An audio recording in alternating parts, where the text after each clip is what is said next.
Hey, hey, hey. Hello, and we are live.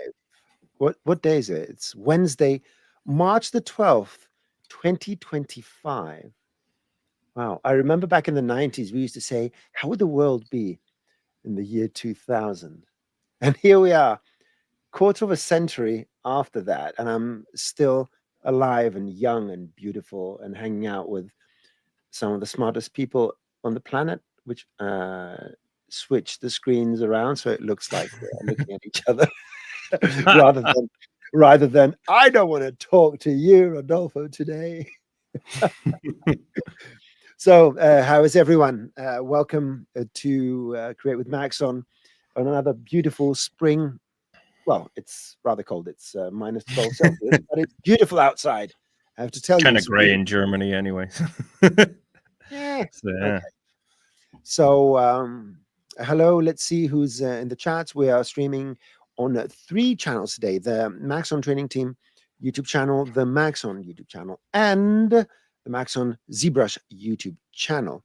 And as far as the replays, they will be hosted with timestamps and comments provided by a very good friend and mentor, Dr. Sassy, on the Maxon Training Team YouTube channel. That's where you find these recorded, although live on all 3. And today is the second installment of gaming workflows, and Rodolfo is going to show us some magic using ZBrush and a bit of Substance Painter. Is that accurate? that is correct. Yes. We're going to do, I'm going to talk a little bit about basically what I do, my workflow, which has been like that even before I joined Maxon. It was the same workflow. And it involves mostly ZBrush and Substance. Like that's No. It involves mostly being awesome. And then I was like, wait a minute. wait a minute.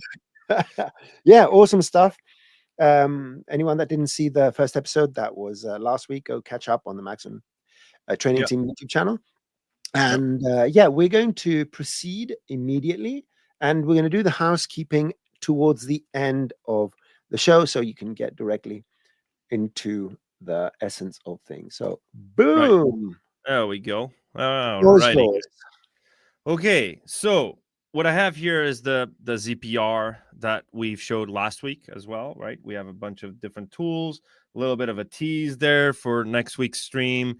And what I'm showing here is a trim sheet for anyone who's familiar with game art and any sort of like environment art workflows. You guys know what this is. This is basically something that's tiling from one direction to the other. And we also have actual tileable textures that are tileable up and down and, left and right. So those two things for games are probably one of the most important assets that you can generate for whatever reason. And you're going to say, okay, but I don't want my game to be like all about tileable textures.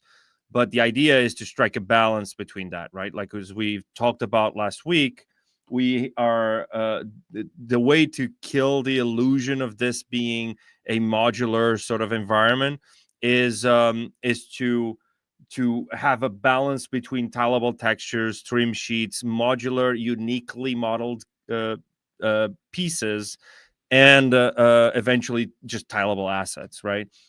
So as I've shown you before, for example, last week we talked about the rocks, right? A little bit of like how to model the rocks and bake it.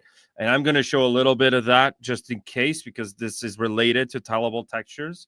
But I wanted to start with the most basic, the most commonly known. I don't know how commonly known, actually. To be fair, I don't know how commonly that is known. That's how you say it. Because you'd be surprised the amount of times I get this question, or sometimes I'm just showing it, assuming that most people know this. And then sometimes even industry professionals come to me and go like, oh, I didn't know you could do that, right? So that's why I'm going to start with the most, at least the oldest way, or one of the oldest ways that you can generate tileable textures. So I'm going to start with just, again, good old plain 3D over here. And again, as you know, plain 3D, if you start with a primitive here from the tool palette, a lot of options just disappear because this is still not a sculptable mesh. So what you need to do is go over here to initialize. You can change your divides if you want. In this case, I like to keep everything square just because I'm going to sculpt on this. And the more square the polygons are, the better they are for sculpting and for subdividing, obviously. So in this case, I'm just going to go with this default one. Just going to go up into on our tool palette, click Make PolyMesh 3D. And what I'm going to show you is just the basic sculpting, tileable sculpting, right? So you have a little feature in ZBrush, and let me just divide this. I don't want to divide by rounding these corners. I don't want to smooth that. So I'm going to go to geometry, and on my divide button, there's next to it, there's a smooth button. So if you turn this off and you divide it, it's not going to smooth those edges. So let me do this again with the smooth button. And you can see it's rounding out those edges because that's the nature of subdivisions, right? And if I go like this without the smooth button and click divide a bunch of times, then we get like sharp edges. And we want this plane to match our grid because then again, when we're tiling and we're sculpting, basically we're sculpting in a tileable manner. ZBrush is going to look at a specific ratio, which is usually our plane 3D ratio. It's set to 1 in terms of ZBrush units, right? 1 height and 1 width.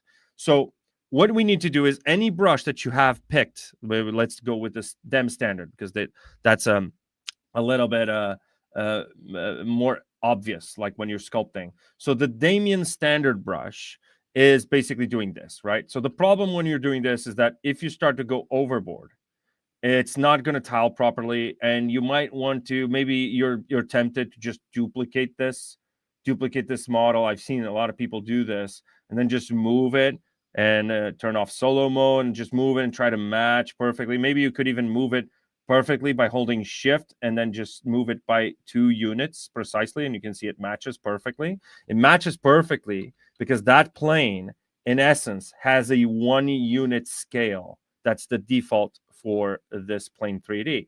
So what you need to do in order to make this tileable is go to your brush, any brush that you have selected, any sculpting brush. You can go over here under curve, and you can turn on wrap mode. Now, this wrap mode, what it does, and this is also another, I'm going to shout this out again because most people don't know this.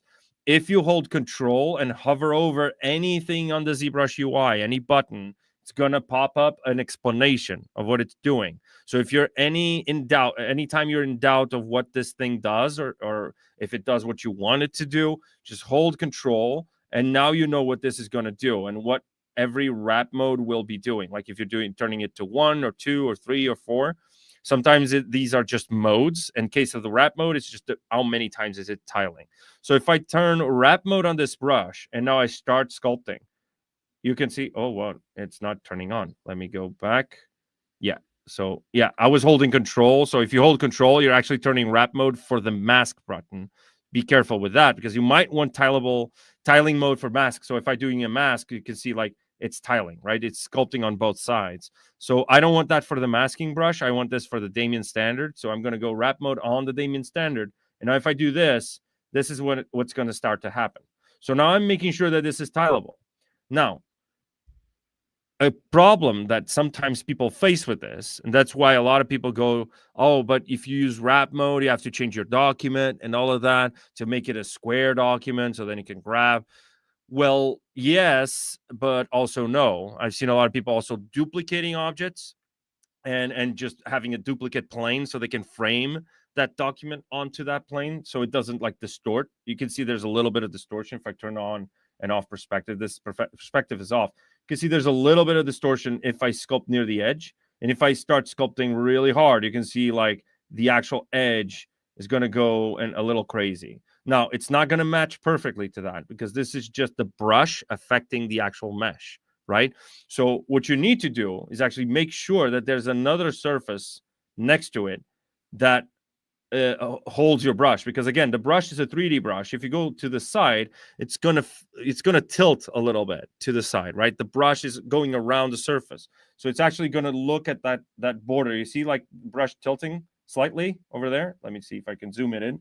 You see that, like the radius of that circle is tilting ever so slightly. That's why it's distorting, right? So if you want to avoid this, I use something that is called ArrayMesh to do that. To maybe what we need to do is actually, if you guys have used any texturing software like Substance Designer, like Mixer, anything, you know there's always a way to preview the tiling. So you have like your tileable texture that you're making, then you click a button, and there's like basically it starts repeating, right, that texture. So in ZBrush, what we need to do is create that using ArrayMesh. So if I'm going to array this, and maybe I want this to offset by 2, like we did with the duplication that we did before, right? So I'm just moving this an amount of 2 to the X, and then I'm going to append a new one, and I'm going to go. Sorry, Rodolfo.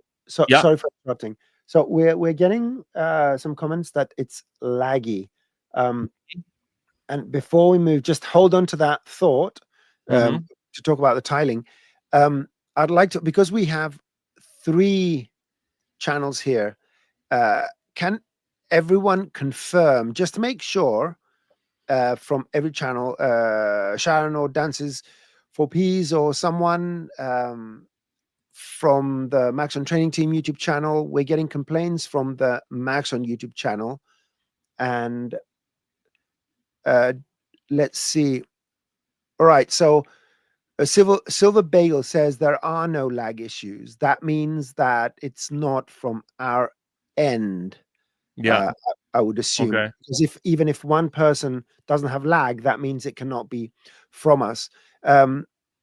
Just to make sure, what's no issues from second source. So Jay and Rifan and AEY07, sorry, but there's absolutely nothing we can do if it's not from our end. Otherwise, we would have fixed the internet Okay. a long time So ago. it could Okay. be also like the screen could be lagging, maybe the video, maybe our faces could be lagging. Is that it, or No, our is faces it are overall? good. Our Okay. faces are good. At least My face is lag. My face lags sometimes when I'm like, it could be sleeping the in the screen. morning. It could be the screen. Can you do a brush stroke? And Yeah, let's sure. see. So let me do like this. Okay.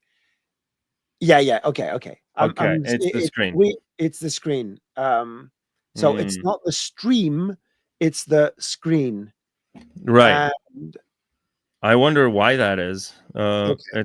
It like I can guarantee you guys not lagging on my screen. It's definitely on the stream side. So Well, there's nothing really we can do about that currently. I'm seeing it on not through the internet, but through StreamYard, and it's it's very slow, like 5 FPS or something, or even lower. Yeah. Well, unfortunately, we have to continue in this way because we cannot control StreamYard. Yeah. Okay. So keep going. Sorry for the interruption, everyone. Okay. Rodolfo is going to move on with knowledge. Yeah. Okay. So I'm sorry, guys. Actually, there's nothing that I could do.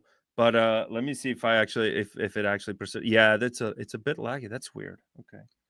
I don't think it was like this on the last stream. Not sure, but it didn't look like it was. It might be something on their end. But okay. So if I press the ArrayMesh button, basically what I'm doing on the second transform stage, I need to duplicate this. I'm duplicating this and making like this maybe -2. So then it matches that plane. So now we have repeating planes on both sides, right? And basically what we want to do again is going over and do the same thing for the bottom. So I'm going to put 2 over there. If I turn off this floor, you can see like it actually, you can't notice like that there are 2 separate planes. And let's do this another one and then just go up. So in this case, -2. Oh, Jesus. I switched my keyboard and it opened up my XMD toolbox. Whoops. That's the problem having like 3 keyboard layouts, a German, an American, and a Portuguese one. So, yeah. So -2. And I think that is working. Yes. Okay.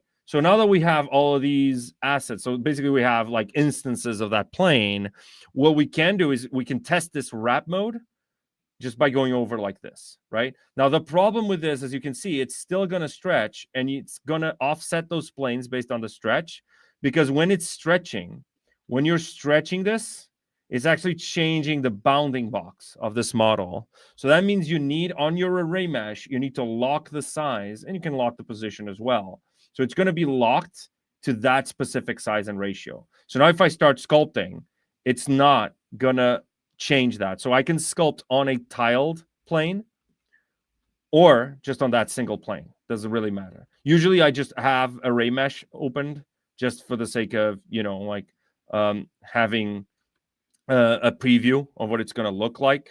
Especially, well, obviously, the more geometry you have, because this instancing system is still like rendering this at the same time that you're doing your strokes. So yeah, so every time you do like a stroke on the array mesh, it's going to be a little more laggy than if you're doing a stroke over here, obviously, right?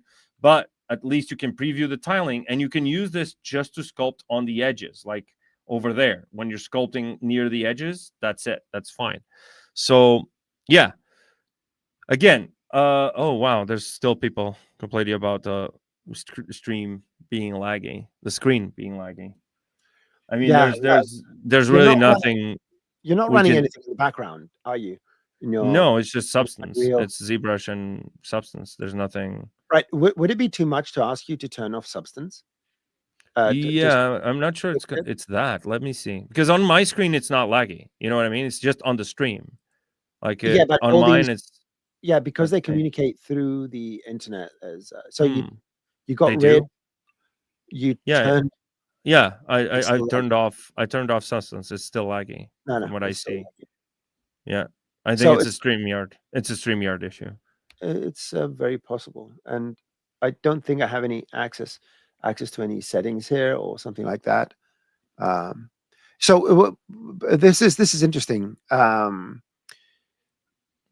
Isn't it? What is the FPS you're getting? So if you do it, I'm asking now the Maxon Training Team YouTube channel user Saikal, my fellow Greek. If you draw Rodolfo, do a small stroke, and tell me, everyone, do you actually see the stroke? Because I'm seeing the lag in the StreamYard feedback. I'm seeing the lag. There is lag, after all. So if you see the brush going, because I'm seeing it happening in discrete steps. Yeah. I'm seeing that too on the StreamYard feedback, but not on my screen. Like on my screen, it's fluid. It's super fluid, actually. So now that I turned off Substance Painter and Unreal and all of that, then it's just ZBrush that's open. So there should be no. If does anyone. Yeah, but that bit rate is set the same way as it's set before. So it's a stream. It's a StreamYard issue.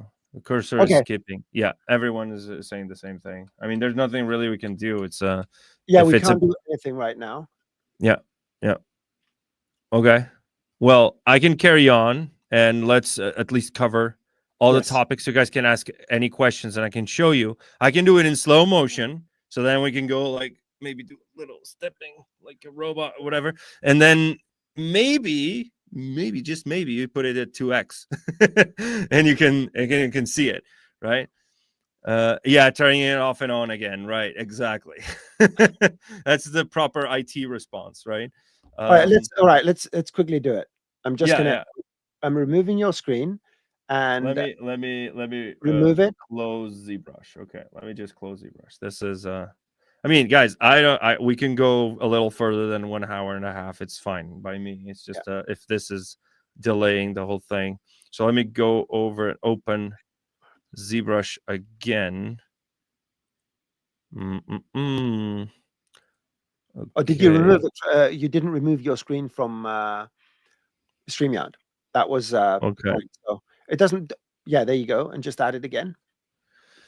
I'm gonna put it up. If it doesn't work, it's very unfortunate, but we can turn this into a troubleshooting session, maybe. I'm going to look in the background. An IT stream. Let's do an IT stream. when Rodolfo is showing his nice stuff, I'm going to look around and see if there's anything we could do. But for now, yeah, it's still choppy on the feedback, right? Yeah, but it's on mine. It's like super fluid. I don't know what's going on. So let me just open it up again. Okay. And let's see. I mean, you can check it on the background while I'm explaining it. Like if there's a way to change the bit rate, but it might be that. But I think the bit rate is just set to, to the account. So yeah. Well, yeah, it's loading.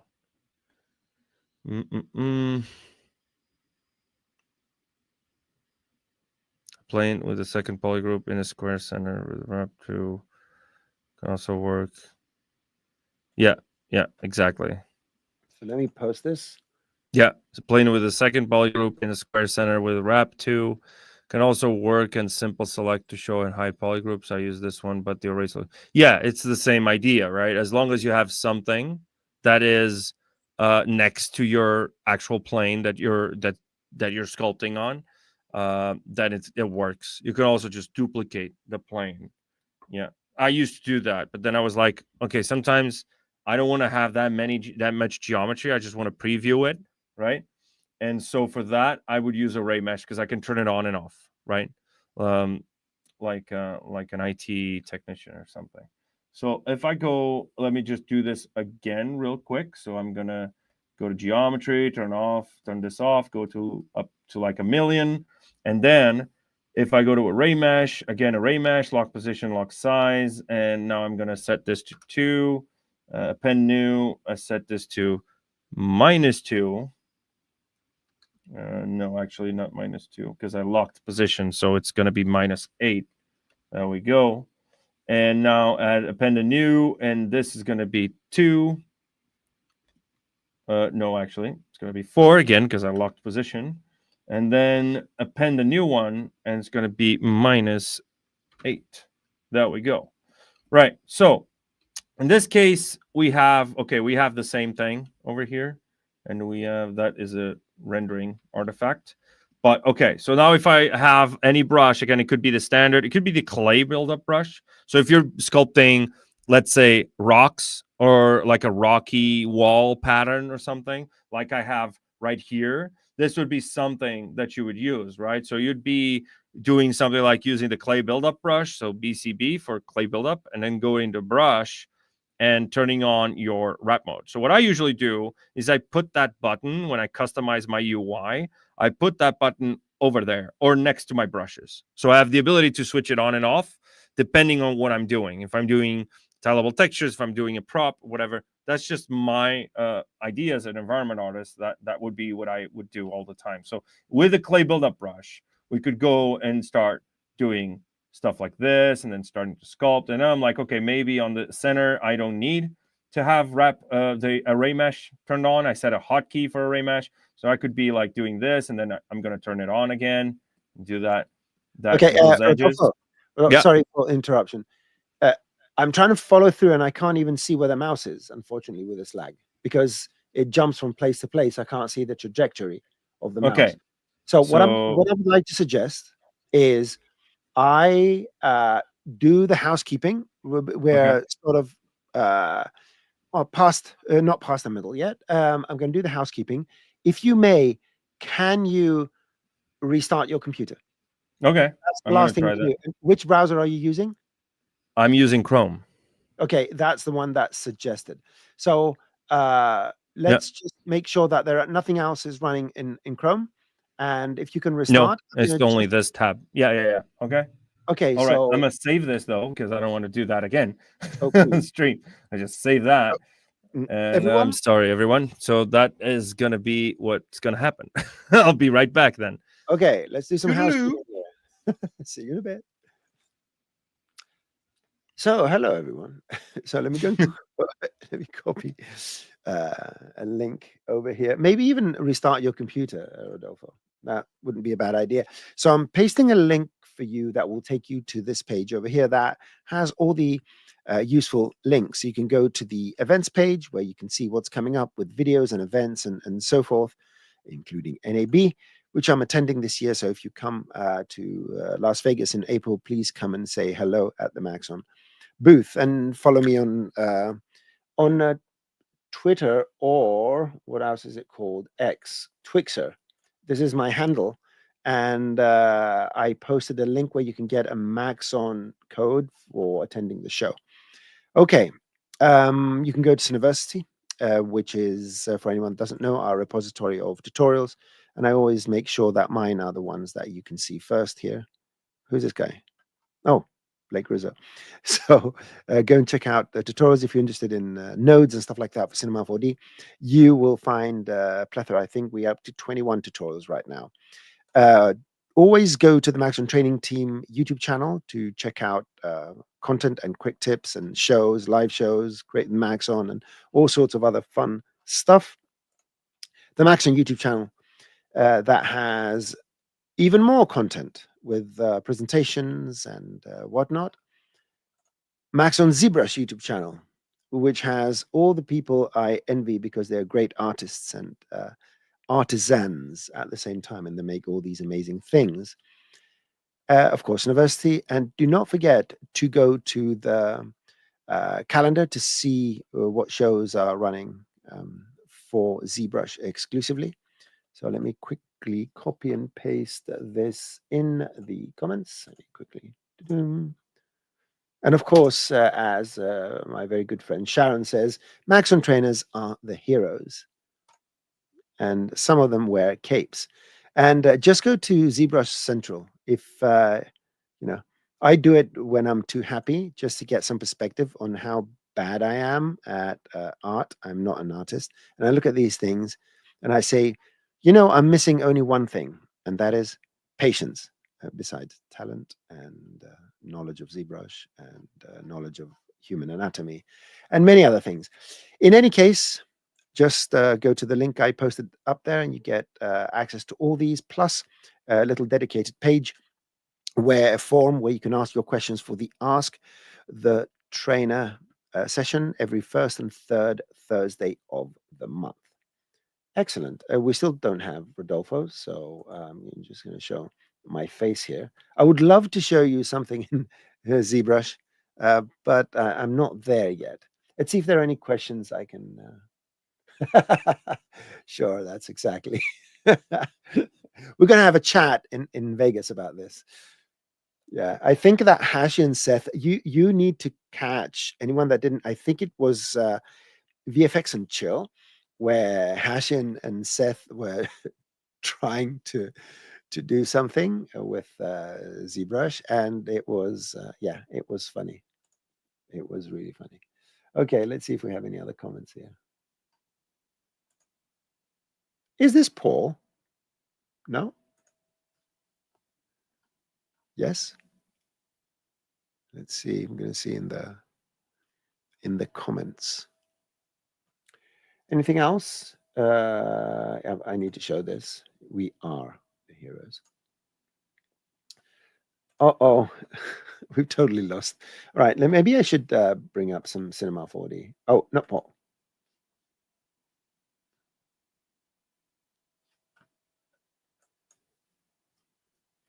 One second. Maybe I can bring up Cinema 4D and show something. Do you have any questions about Cinema 4D?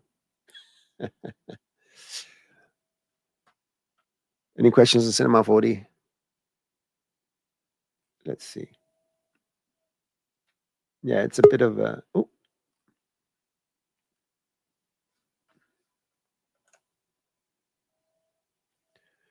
Let's see. Yeah, oh, there we go. We got Rodolfo. It's coming in. Right. Oh. We all know that Rodolfo has a Canon camera now.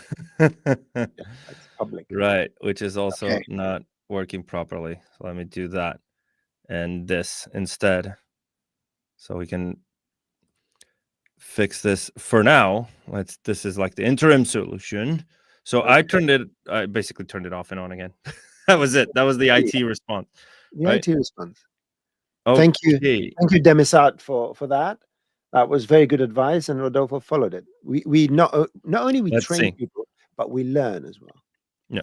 Let's see if this is going to work. Now share your screen whenever you're ready.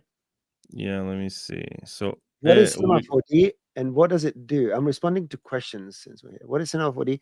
What does it do? So Cinema 4D is the overall best 3D content creation application. And what does it do? It makes dreams come true, I would say, creative dreams come true. And anyone that uses it to solidify their ideas can attest to that. Excellent. So I'm going to switch to Rodolfo's screen. Rodolfo now, his camera fell. Are you decent, Rodolfo? Are you wearing? Yeah, I am. Are you wearing clothes? Your camera. Yeah, my camera fell. I'm decent. Don't worry. Not gonna show anything improper here. Well, unless you're not into ZBrush, then you're gonna see some stuff that's improper. It's improper because you'll be shocked out of your socks. So okay, let me see is the cursor better right now? Does that work? Oh, it's better. Oh, it's way better. Look at that. Oh yeah, we don't have lag anymore. Oh my god, it's great. Okay, there you go. I'm gonna shush now. Enjoy the show. All right, everyone. Sorry for that. That was a technical, the definition of a technical issue midstream being fixed on the fly. And okay, there we go. Everyone set. Are you guys ready? Do you have your seatbelts on? Okay, let me see. It's loading. It's loading the project. Oh yeah, the cursor is way better. We can see it now. There we go. There we go. Okay, so we're half an hour in, but we can go, a little bit. We can go a little bit overboard, so it doesn't matter to me. I'm fine. I'm just having fun. For anyone that's new, overrunning is one of our traditions. If we don't do it, it's sort of an OCD. Something is going to go wrong. So because we fixed the problem now, we have to overrun to appease the spirits. Yeah. Okay, so we have this. So can you see the cursor? Oh yeah, that's way better. Look at that. Look at that. Much better. There we go. So what I was saying is that you can use the clay buildup brush. Okay, recapping. ArrayMesh to duplicate instances of the plane. Smooth it with smooth modifier off, right? So the smooth button needs to be turned off. And then going into ArrayMesh, you need to lock your size. Otherwise, when you're starting to sculpt on that edge, obviously I need to turn on my WrapMode. So you need to save out this brush. If you want a particular brush to always have WrapMode, you have to overwrite the brush. So save out the brush. Maybe you have a copy of that brush. So you have a clay buildup and a clay buildup tiling, for example. And then you load it up as ZBrush starts, like on Z startup, and you have both versions. So WrapMode on, and now you can see your sculpting, and it's influencing every instance out there, right? So you can do this with my favorite one, which is the mallet brush, together with a clay buildup. They make a perfect couple. Look at that. And then they go and live ever after. Look at that. So I can just maybe go like a little bigger and then just start, chiseling away, making those rocky wall facets or something. And this is sort of like the standard. I know that took a while because of our little technical issues, but it is sort of like the standard way of creating any sort of tileable sculpt on a plane. This would be it, right? Now, another thing that you can do, and this is something that we're going to go a little crazy with ArrayMesh. Since we're talking about ArrayMesh, we can start, if we're doing, for example, a rock, like a wall that's sort of like a rocky wall, then you want to start with something. You don't want to sculpt everything from scratch. We got your back as well. So you can go, let's say I'm going to go and duplicate this plane just for the sake of the explanation. So I'm going to duplicate that, and I don't need all of those subdivisions, so I can go like that. Actually, I could retain this one and then have the other one just go like that. And now, okay, I can actually just keep that array, but I'm not going to use the array, actually. I'm just going to use the plane. So what I'm going to do is I'm going to use ArrayMesh and potentially NanoMesh to just create a base where I can sculpt on, right?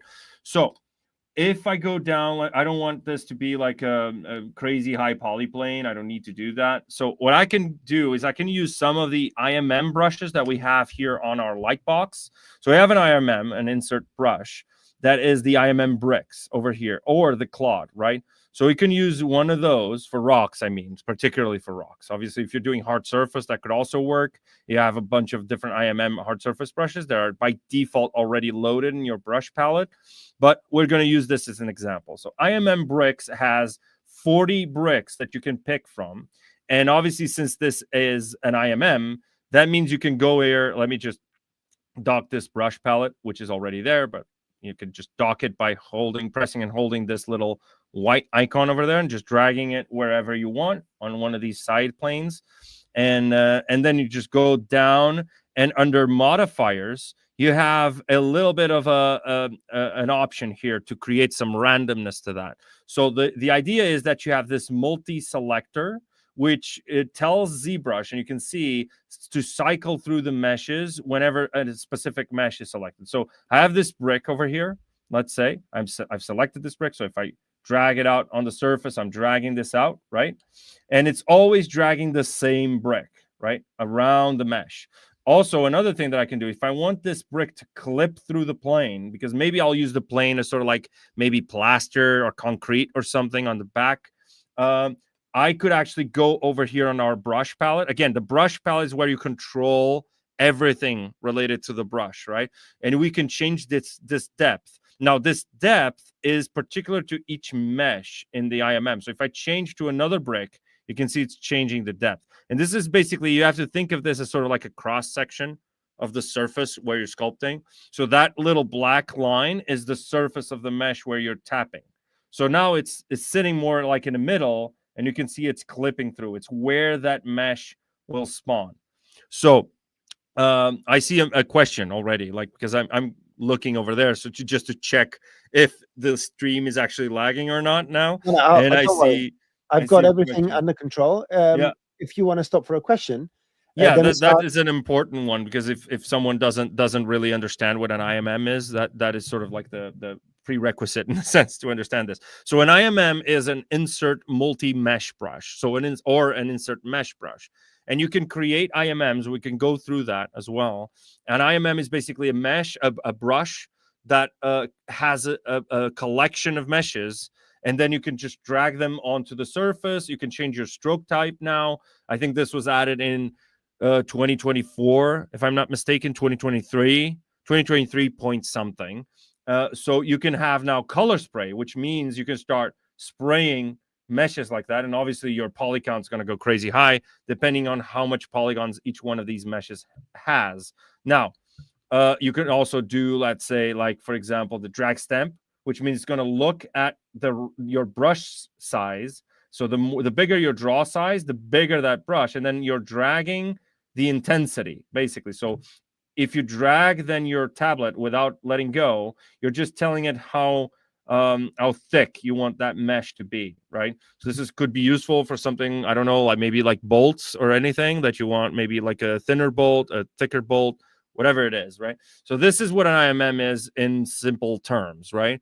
What gets crazy is when you start customizing that IMM, right? So when you start messing with the depth, messing with this, which was what I was going to go into, and messing with this stroke curve mode. If you want a curved IMM. So for example, we have this IMM Zipper, for example, and this is a curve, right? So if I go over here to stroke, under our stroke palette, it's on curve mode, which means that if I start drawing this, it's going to create a zipper, right? And then I can manipulate this. I can move it around, going, I don't know, just dancing around that plane like that. And then I can also just obviously just go over here and just start drawing it to extend that curve, right? And this is super powerful particularly if you're a hard surface geek like me. I don't know, I haven't shown a lot of hard surface lately, but people who know me personally know that I'm a big Gundam fan, and like Armored Core, that kind of stuff. So this, having curved brushes that can do all of your panel lines, for example, if you're doing a hard surface tileable texture, this is super useful for non-destructive workflow. together with LiveBooleans, but we'll get to that in a bit. I'm doing a little bit of a tangent here, a little bit. I mean, this has been like my 10th tangent today, but whatever. So this is what an IMM brush is, and I have this IMM bricks, which is on our LightBox, not loaded by default. You have to go under your LightBox, under brush, and select that from our insert IMM folder, right? You have a dragon here, you have some other like primitive shapes, you have the ear IMM, you have a whole train that's like this brush, for example. If I load it, it has the entire train separated by its pieces, so you can start kit bashing your own version of that train, for example, or add models to that. So I don't know why I would do this, but I could have like just a train there for some reason, like a carriage, right? So this is pretty cool, especially if you do modify this to make it like a curve, so you can just draw out the entire train like a curve, and then just have a scene and play around with some redshift rendering and stuff like that. But okay, let's get back on track, right? Get it on track, Okay, so get back on track, dude. I'm sorry. It's just it was I couldn't hold it. It was an urge, right? So if I have this brick, going back to this, I can start drawing this. But my point is that you can change the randomness of that selection. So if I select, for example, let's say this brick, which is a little more plain than this one, and let's change this back to like drag rect, and this multi-selector, if I go by one, that means I'm dragging that brick, and now the next one that I'm going to drag is the next one on this selector over here on the top, right? And then I drag the next one and the next one and the next one. So it's going to go one mesh forward. Let's say it's selecting the next mesh when I draw a mesh, right? And then the next one I draw is going to be the next one, and you get the idea, right? So if I select two, it's going to go every two meshes. So if I do this, for example, and I wish there was a different one. Let me go to IMM primitives, which is easier to see because these bricks are slightly different. They're not that different though. So if I go to something like this IMM primitives, and if I select this sphere, and then I go multi-selector one, you can see that I'm dragging this sphere, and now it's selected the next one. You see that? I didn't touch anything. It just did that automatically. So I'm drawing that sphere, then I'm drawing that one, then that one, then that one, then the capsule. So it's going to go 1, 1, 1, 1, right?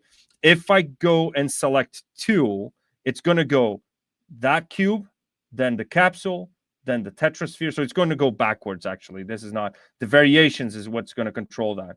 And number three, it's going to go random. It's going to do a random selection of your brushes. So of your meshes, I'm sorry.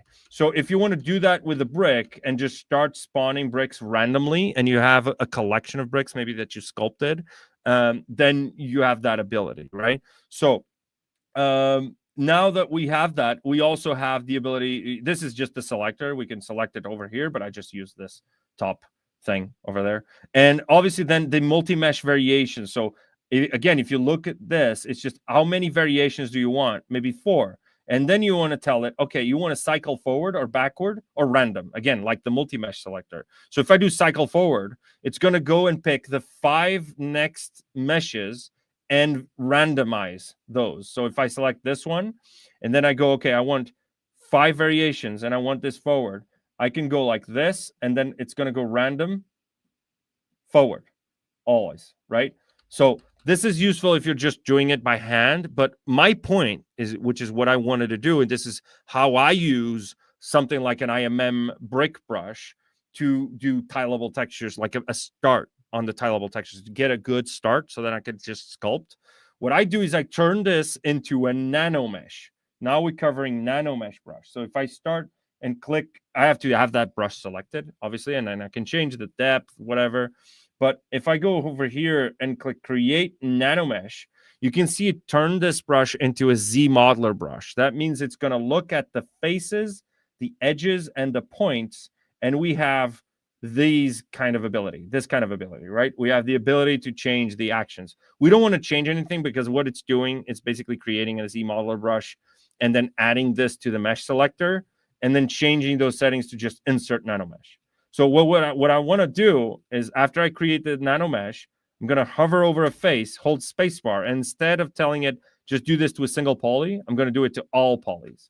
And now I want this brick over here, or maybe that one. I don't know. This one that's a little plain. It's a little plainer in a sense, like it's more dull. That's what you want, because otherwise it's going to be noticeable, like the repetition. So basically, if I go over here and I draw this on that plane, it's going to drag a bunch of those bricks on my plane, right? Now it's going to draw on every polygon because I set it to all polygons. Now, the tab that controls this NanoMesh, which is also an instancing system, is under ArrayMesh. It's NanoMesh. And it's under ArrayMesh because those two are the instancing systems. There's a logic to this. I know there's a lot of people going like, oh, it's all stacked and whatever. There's a logic to how things are ordered here. So NanoMesh is right below ArrayMesh because they are two alternatives. Rarely would you use both unless, I don't know, maybe you would in a specific project. But in this case, for like tileable textures, like you either use one or the other, right? So NanoMesh has a cool ability in my mind, which is, let me set the size to 1, and then this rotation, maybe I want to do like 90 degrees, so they're all facing like sideways. I don't want maybe this has some, no, it doesn't. So I'm dragging on all polygons, and I want this to be offset on the Z by 0. Actually, I don't want any offset, so I want them to clip right in the middle.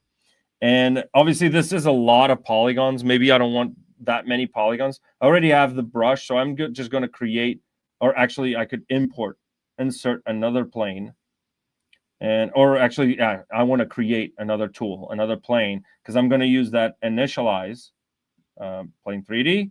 I'm going to use that initialize to reduce that geometry instead of just going ZModeler.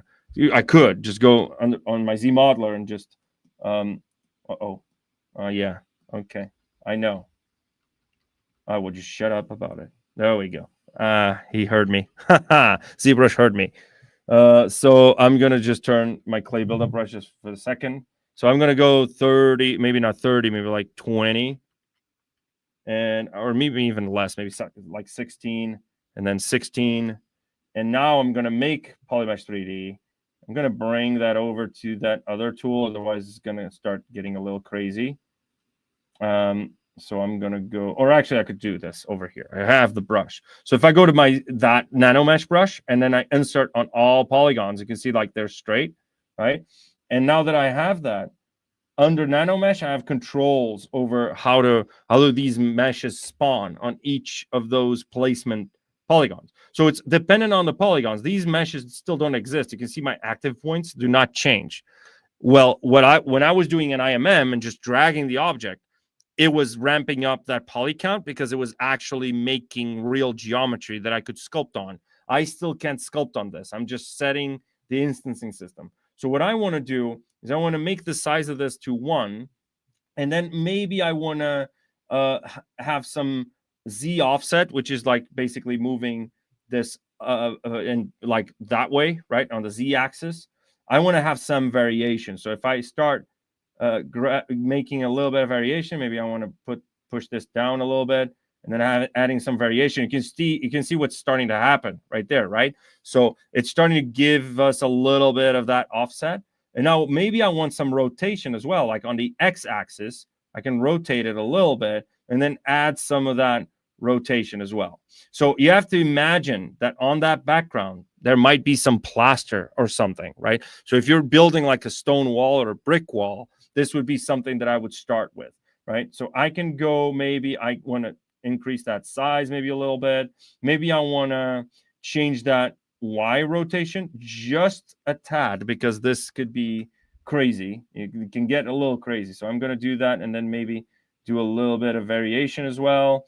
And maybe the size as well. Maybe I want that length, which is that basically how tall it is, to be like maybe 0.5 or maybe 0.9, just a little bit, and then add some variation as well to that, right? That rotation, I don't like that rotation, so I might increase that rotation a little more, and maybe have this be a little bigger. So what we can do now is we can tile this. We can do random distribution. So I can tile this by like 2, let's say, on that axis, right? So I still have the same poly count if I didn't have NanoMesh on. Like this is still the same poly count, but I have double the bricks from top down. I could also do the same thing on the V. So I could go, I can tile it 2 times on the V, but then you'd have those gaps, right? It depends on what you're looking for. So I can do 2, and then I want some random distribution like that, and can get a little crazy. Again, as I told you, I have to be careful with this. So maybe like 2, that's fine.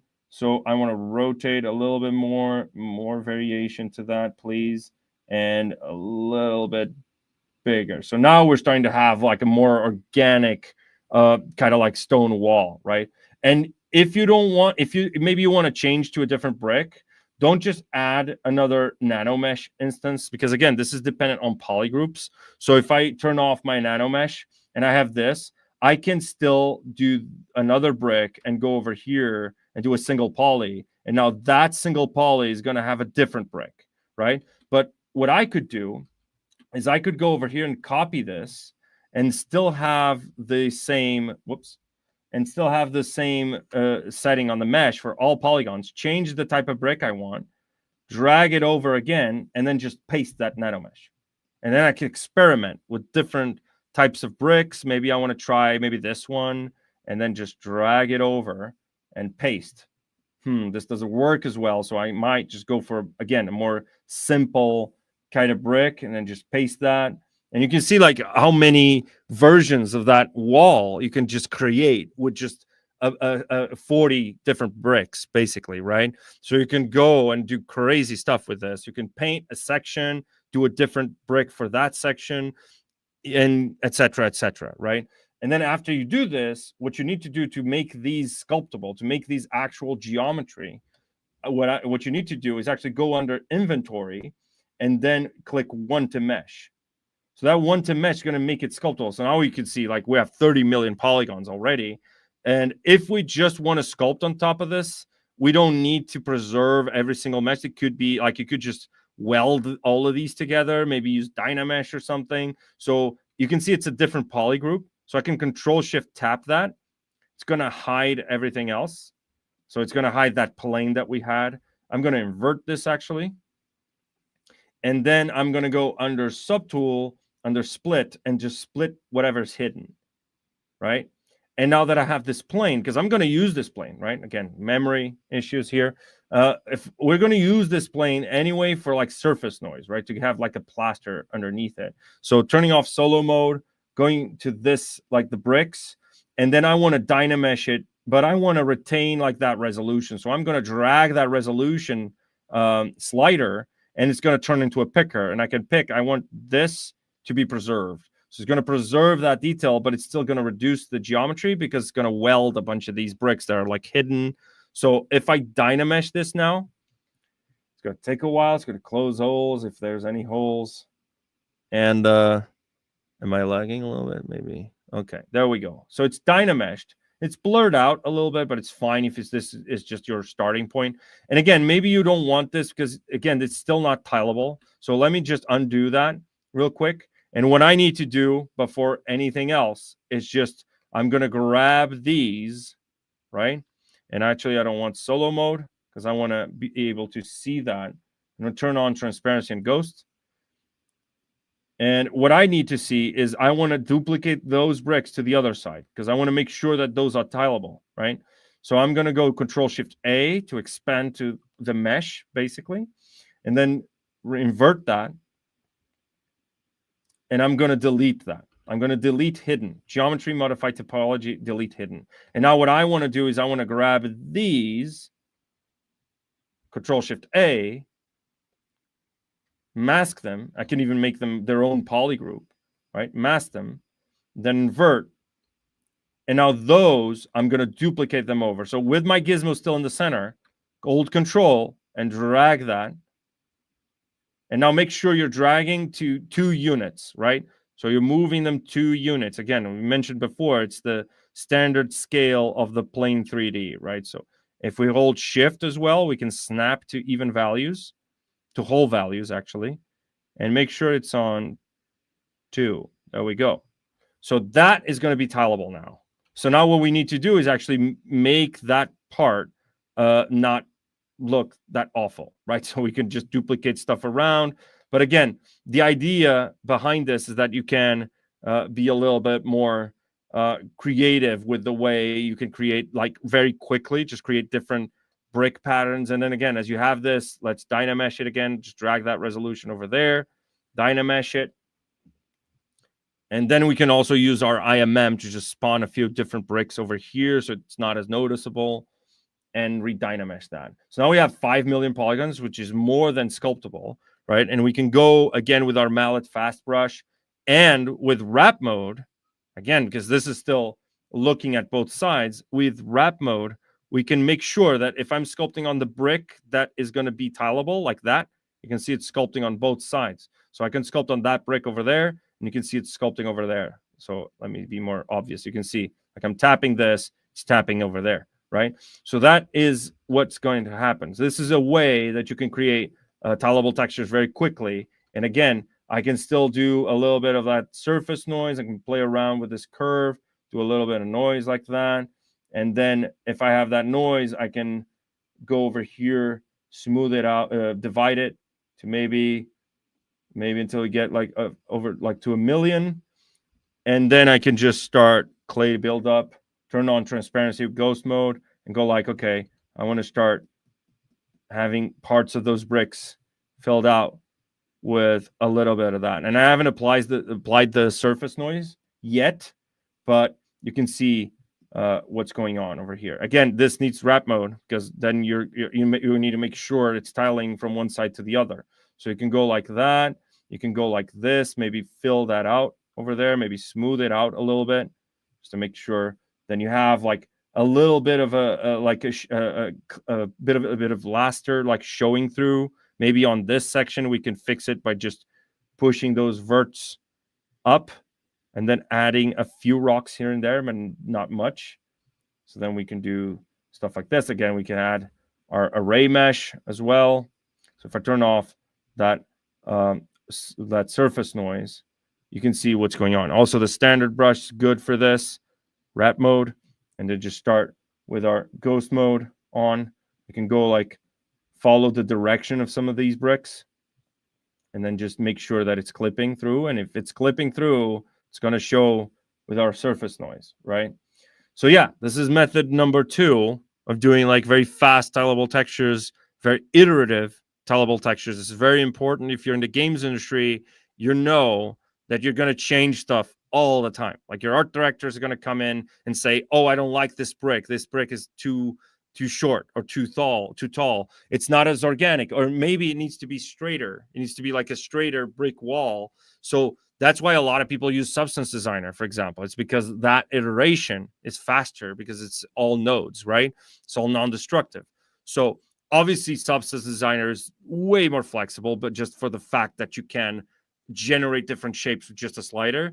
But if you want to sculpt, which a lot of artists want to sculpt, it's sometimes it's even a turnoff for some material artists and texture artists that they're going to have to work with nodes, because that's a different mindset that you need to have, right? There are people that are wired to work with nodes. There are people that are wired to be more like hand driven, like more do the handcrafting kind of thing, like sculpt everything, model everything, paint everything, right?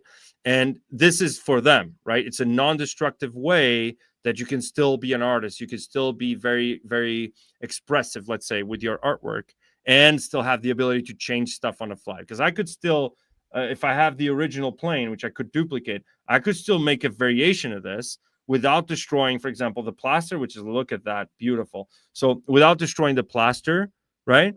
And I could have multiple variations in a single day. I can pour out like 20 of these tileable patterns for my art director in a single afternoon, right? So this is the power of using something like ZBrush to sculpt your tileable textures. Now, question time. Yeah, question time, because we're going to go through a bunch of other stuff that I need to cover. So questions away. Shoot them. Go ahead. A few from Demisad. Is it similar to a scatter pen or object placement tool in Cinema 4D, or just a 3D brush not selectable? objects. You were talking about IMMs, right? The IMM brush. Yes, IMM. I'm not sure. You're the Cinema 4D guy. You answer that one. But So I don't IMM, know. I can I say don't know. IMM is actually it's spawning a mesh, right? So it's a sculptable mesh. It's not an instance in any way when you're drawing a mesh with IMM. NanoMesh is instancing, right? That's different, right? But if you're just using an IMM, that's actually drawing a mesh on the surface. There we go. So is that the same with Cinema? I don't know. The No, placement tool. Cinema, you would have explicit objects, separate objects. So it is like that. Like You can select one of the bricks in IMM. You can select one of the drawn bricks and move it around. Yes, because Okay. they're actual geometry. Yeah. Okay. IMM, yes. NanoMesh, no. NanoMesh, it's separate, right? So the answer to this is it depends. Okay. Can you create your own IMMs in the free version of ZBrush for iPad? If so, how do you do it? I'm pretty sure no, but I haven't even checked that. I can actually check it real quick while we answer other questions. Let me see. Okay. Let me check it. While you're checking it, Vivek says, how do I turn my mesh into an IMM brush? Oh, baby, you want to go on that tangent? Let's go on that tangent. If it's relevant to what we are doing. Yes, obviously. Like this is important because if people want to make their own patterns with the NanoMesh and IMM, then creating an IMM is important, obviously. So I'm just checking the license thing. So if the free version of the iPad has the ability to create an IMM, so let me go over here. No, because there's no create button on the brush palette. So if there's no create button on the brush palette, there's no way to create that. So I assume it's one of the limitations because of the free version. Yes. So if you get the full version though, which is €8 or $9 or something, that's like that. So the full version of the iPad has this. So you can have IMMs, you have nano, like not nano actually, IMMs you do. You have IMMs, you have IMM curves as well. So you have all of that ability. Not NanoMesh though, because NanoMesh is reliant on ZModeler. But I mean, we've announced it; it's coming. ZModeler, right? Okay. It's if you guys haven't seen that, you go to the Maxon ZBrush YouTube channel. There's a video, a short that we made announcing ZModeler. So that's also coming in on our next release. If you guys are interested, you go check out that video. So Vivek asks another question: is there a way that you can do a random brick above 40 in the ArrayMesh? I don't exactly know what that means, but is there a limit to the above 40? So you mean having more than 40 meshes on that? I assume that is the question. So the IMM brush that has 40 meshes, ArrayMesh, that's not ArrayMesh, it's an IMM, right? So the array has the IMM has 40 meshes, but you can have as many as you want because we have already, like you see that little number that you see on the top left, top right corner of each of these brushes. That means that's the number of meshes that brush has. So how many does that say? This is 162. Well, the answer you can go over than that. It can go limitless. Depends on your machine as well, obviously. But so let's answer this in a simple way. Yes. Okay. Yes. So what's the next one? Demisat.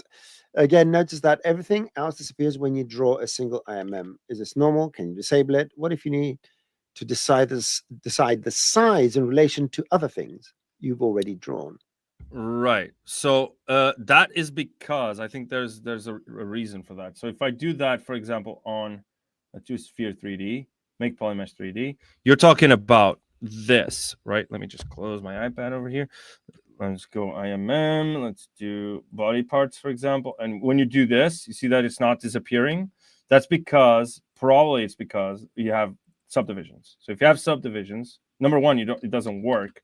And if you're doing any sort of like instancing, or if your computer, like the amount of geometry that you have is just too heavy, you're talking about like doing that. Oh, whoops. Because we don't have the. Let's do it over here. Let's turn off our array. There we go. let's see. I don't know if this was the question, but so you mean, oh Jesus, because we have subdivisions. Let me delete the subdivisions. It's not doing it. Let me see. Maybe it's the brush. If the brush is too heavy, has too many polygons. Let's see. Is this what you were seeing? Let me see. IMM bricks. No, it's not happening. So that is fine. I don't think.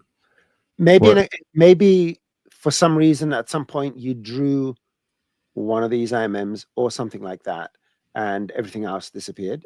Maybe. Anyway, there might be a rendering thing, okay. rendering issue or something. All right, next question. Is this the only tiling style available? What about mirrored, butterfly effect, blended edges, or random splats? You mean what, for NanoMesh? Demis, tiling style? What does that mean? Tiling style. Right. Like, I mean, you're sculpting. You do your the type of, you could do a mirror. You could just turn on your symmetry and you're mirroring. Oh, there you go. Is that it? Like, if you have symmetry on, right? And here's the thing. Here's the cool thing. You can have radial symmetry on the Z, and now you have 8 bricks going like this, right? And then you can sculpt on top of this and then do whatever, right? You can do like maybe a little pattern, a little stone pattern like that. The answer to this is, is this the only tiling style available? No. There you go. No. It's going fast. Like, he wants to go fast. Like, we've wasted half an hour at the beginning of the stream. Let's do this, right? So can you please explain WrapMode again? Okay. WrapMode is on the curve, like in the brush palette. Any brush that you have, if you turn it on, it's going to sculpt on both. It's going to make sure that it's tiling. You don't need symmetry because symmetry is different. So if you have this plane 3D like that, this plane 3D, which is already sculpted, but it has WrapMode on now. So if I start sculpting, there we go. Start sculpting like that, you can see it's going to sculpt on that side as well. So let me do this on the bottom. See that? And if I go like WrapMode 2, it's going to basically make that tiling pattern repeat even more. And then the same thing for like 3, 4. If I do 4, this is what you get. If you want like an organic, I don't know, like okay. Can you please explain WrapMode again? That's it. Tiling. There you go. This is in a hurry. He's in a hurry here. Yeah, because I know you're going to show us more stuff, so I want to go. Yeah. I am, regardless. So that's the problem, right? Is there any more questions coming from your end? See, because dynamic turn on displacement texture using triplanar protection. Yeah, probably that was probably it. Like, dynamic turned on. So if I have this, then if I do, that is a good point. That was a good point. I forgot about that, but no. Wait. Let me do that again with this plane 3D. Make PolyMesh 3D, and yeah, that was it. That was dynamic solo mode. That was cost saving, resource saving feature. Okay. I forgot about that one. Right. The other question is there a way to apply displacement texture using triplanar projection? Triplanar projection. That's a surface noise, basically. That's what you want. So if you have, it's not really triplanar. A displacement map, maybe not. There's a 3D projection for the displacement map, but it's just projecting on one plane. It's not really triplanar, right? Okay. So it's under surface noise, right? There's a little bit of you can do that with noise plugin though. Noise plugin, which we have like our Maxon noises here. So if you go to Maxon noises, these are triplanar in a sense because they're procedural, right? They're seamless in basically all planes. So if I do like this Luca, actually let me do this on a cube, for example, or a sphere or whatever. So if I do this and then I go to noise plugins and I'm gonna go Maxon noise. Let's do this. Look, it doesn't matter. So I'm gonna go plugin scale. I don't need to mix this with the basic noise, and let me enhance like that intensity. If I do like plugin scale, you can see it's kind of like it's tiling, right? There's no stretching anywhere. It's not really triplanar. It is, but it's kind of like faking it in multiple, because triplanar you can get a little bit of a weird thing happening when, especially on spheres, when those planes meet, the projection, right? It's all fake. I have to tell you, Rodolfo, nothing is real. It's all fake. Let's not forget about that fundamental thing. Yeah. Well, this is not actual clay, so obviously what we're doing is fake sculpting. Don't say that. That's real clay. Okay, so the answer to this is this. Yeah, there exactly. Yes, we don't even I forgot about that feature. That's a feature. That's a feature, not a bug. Okay, really. Excellent. It's a cost saving. So if your machine is it doesn't allow you to handle that many polygons, you turn on this little button over here above the solo mode, and then you go solo mode, and then it disappears basically every time you draw.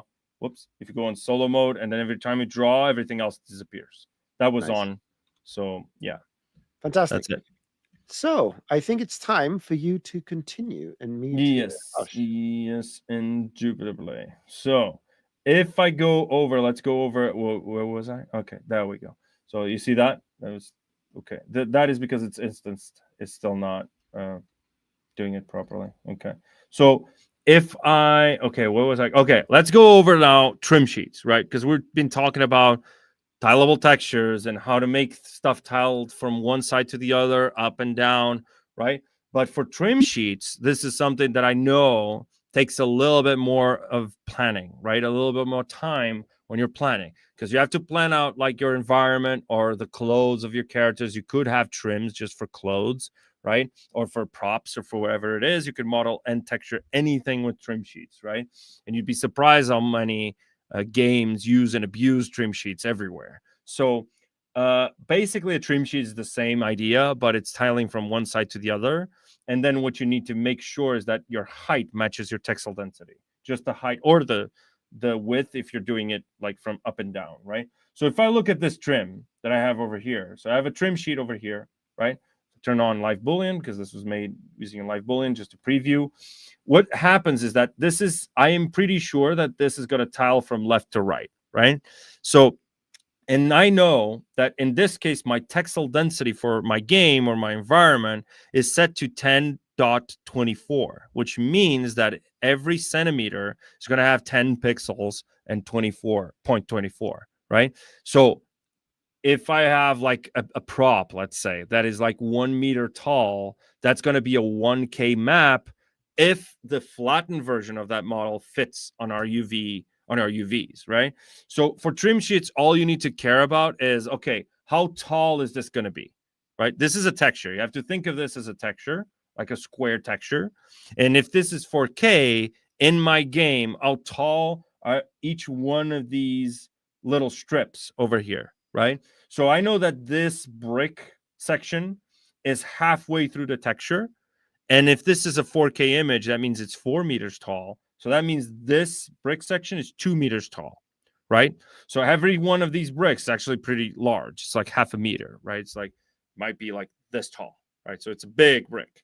So if I put this directly into the game engine and I walk around this texture, that would be the sense I would get, that this would be a 2 meter tall wall if I just tiled this bottom section. And then what you're going to do is reuse a lot of these streams around all of the props, all of the modular kits and whatever. So for this, a lot of people would do is model something out in a basic DCC app, just a basic shapes, right? And then bring it into ZBrush right at the last second and just sculpt a little bit, right, on the edges. The problem is if your art director comes into the room and goes like, oh, I don't like that pattern over there, or I don't like that bevel that you made to that wooden trim or something, you're going to have to resculpt everything, right? You're going to have to redo the whole process, do the UVs or whatever, ship it to ZBrush, and then resculpt everything. And we don't want that. We don't want you guys to be like, redoing the same thing over and over again, because that's the definition of insanity, right? So what we're going to do is we're going to make sure that we are as non-destructible as possible, even when we're sculpting creatively. So number one thing that I'm going to show is how to generate trim sheets from scratch, right? So I'm going to go and pick up another plain 3D over here. And again, I love me some plain 3Ds, right? So I could go, maybe in this case, maybe I could go for a cube. I could go for a cube. Yeah, cube is fine. So make PolyMesh 3D. And I want to go for a cube just because I want to have some reference for the thickness, right? So I have like, I know this is going to be like around here, maybe going out and going back. I know that my plane's going to be there. So I can go a little bit back. So I know that when I bake my height map, anything that's going to be there, it's going to go down. It's going to be pushed down if I displace it, like in Unreal, for example, with Nanite. And if anything that goes like to the right is going to be pushed up, right, on my polygons. So what I need to do is I want to start designing stuff. And I'm going to show you guys SpotLigh for that. So this is an old but gold kind of thing where you can go in. Let's actually open up one of our presets over here, and there's SpotLigh in our LightBox. So I have some hard surface details over here. So I could go and you can import your own profile. So if you have a specific architectural detail that you want and you want to have measurements. So let's say you were doing like a Greek temple or something, like an ancient Greek, and you're doing like a Doric order kind of architecture stuff, right? So you have a specific types of we call it friso in Portuguese. So it'd be like the profile of those like those sections in the architecture that are above the columns, you know, with the illustrations and all of that, and the sculptures and the reliefs. So that needs a specific type of profile, and you can import that into SpotLigh. But what I'm going to show you is how to design one yourself. So let's pick up. Actually, I don't think I like this one. Let me get maybe that one. Is this one the one? Yeah, let's do this. So if I pick up this shape over here, one of the things that most people don't realize that SpotLigh has the ability to do Booleans, let's say, and design your own shapes. So I can go and pick up this other one and use this as sort of like my chisel. So I can go like this, make this opaque as well. So background opacity, I want this to be 0. Same thing over here. I want background opacity at 0. And now if I move this in and rotate this and scale this out, and let me rotate this out like that and hold shift to snap that, or maybe do it, maybe do this like that, or do that. I don't know. Maybe I like this one better. And I could go like maybe scale it down. And now as I'm intersecting with this, I can go over here and under there's a little button here that says union, right? And if I hold Alt and drag that, I'm going to cut a shape onto that, right?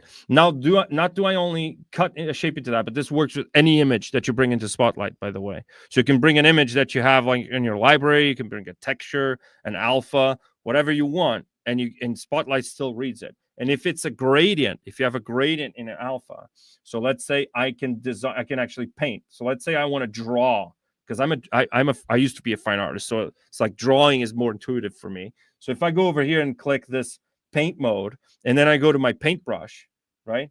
And I can go in and start painting my design. So I can go and do like, maybe do a little round shape over here, like that. And maybe I want to do, whoops, this is blue. I don't want this to be blue. So I'm going to flip those colors and make this black. So I want black and white. So I'm drawing black and white, like a black and white alpha. So if I go like this, and now I'm painting, again, because black in ZBrush is 0 opacity, because it's a transparent thing. So if I do this, and then I start, whoops, I need to be in paint mode. There we go. And now I start maybe beveling this out manually, like so. I don't want this section, so I could go and do that. Now notice that there's a gradient there, right? See that there's a gradient? I can hold control on that almost black section and tap and drag, and I can make basically an histogram scan in a sense, right? I'm just drawing, basically changing the levels of this. So I'm just drawing this out. And this is super useful. Again, we didn't cover this on the last stream. It's super useful if you have a concept and you want to start sculpting a prop or something.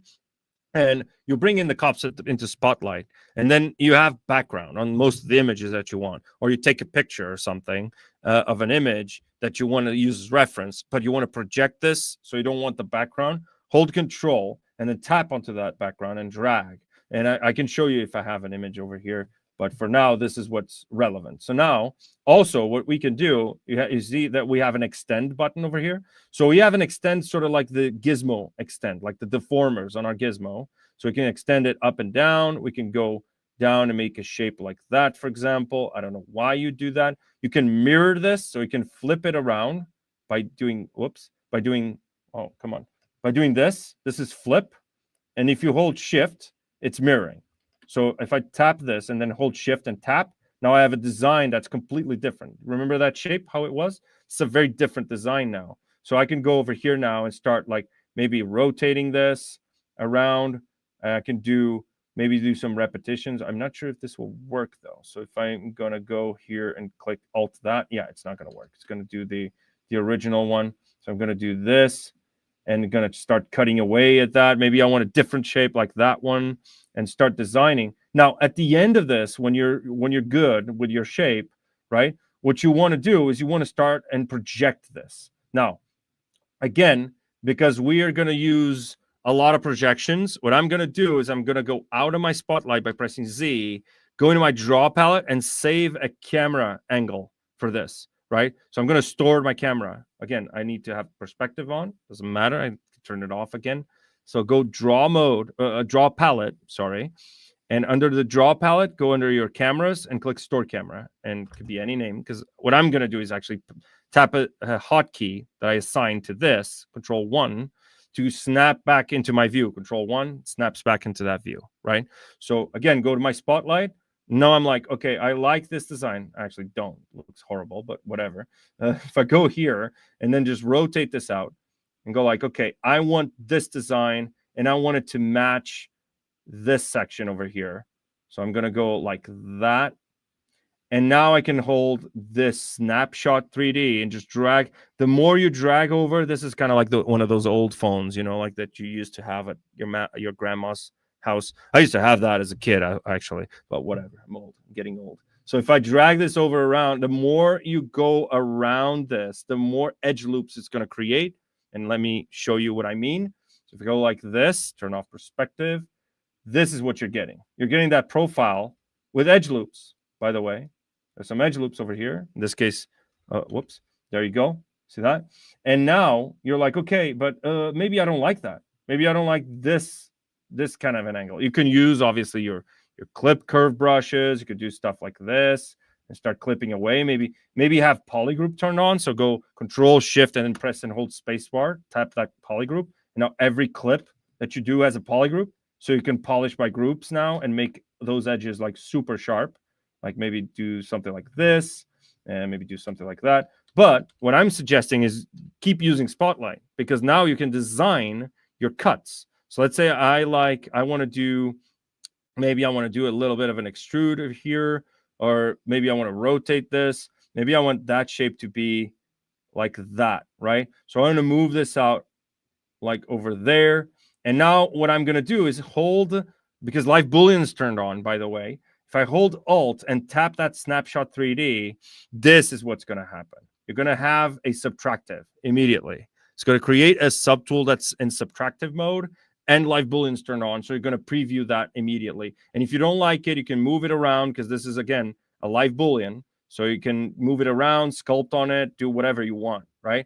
So this is a way, obviously this trim looks horrible because I'm doing this on the fly while I'm explaining, but you can start designing, and you can see how easy it is to start designing your own trims. And again, if you're not sure, let's say you specify a specific height to this trim. Let's say I want this trim to be just these 2 rows, right? So what I can do, again, with my ZModeler brush, I can just go in here and just paint this and do QMesh, polygroup island, hold Control, and I'm separating this, right? And then I want to split that over to a separate polygroup, because we're using LiveBooleans now. We're going to touch upon LiveBooleans, and now we're going to start talking about actually LiveBooleans to create tileable texture. So you see the segue. We started with WrapMode, then WrapMode with ArrayMesh, then ArrayMesh to like IMMs with ArrayMesh, then IMMs to NanoMesh, NanoMesh ArrayMesh, NanoMesh to like something like using a trim sheet, basically using SpotLigh, which is completely different. We're going to talk about ArrayMesh with SpotLigh, which is also another issue. So again, I'm going to split this up. I'm going to use the menu, actually the default menu, which is Subtool, Split Hidden. And now we have a separate subtool, and we can just QMesh this and move it back.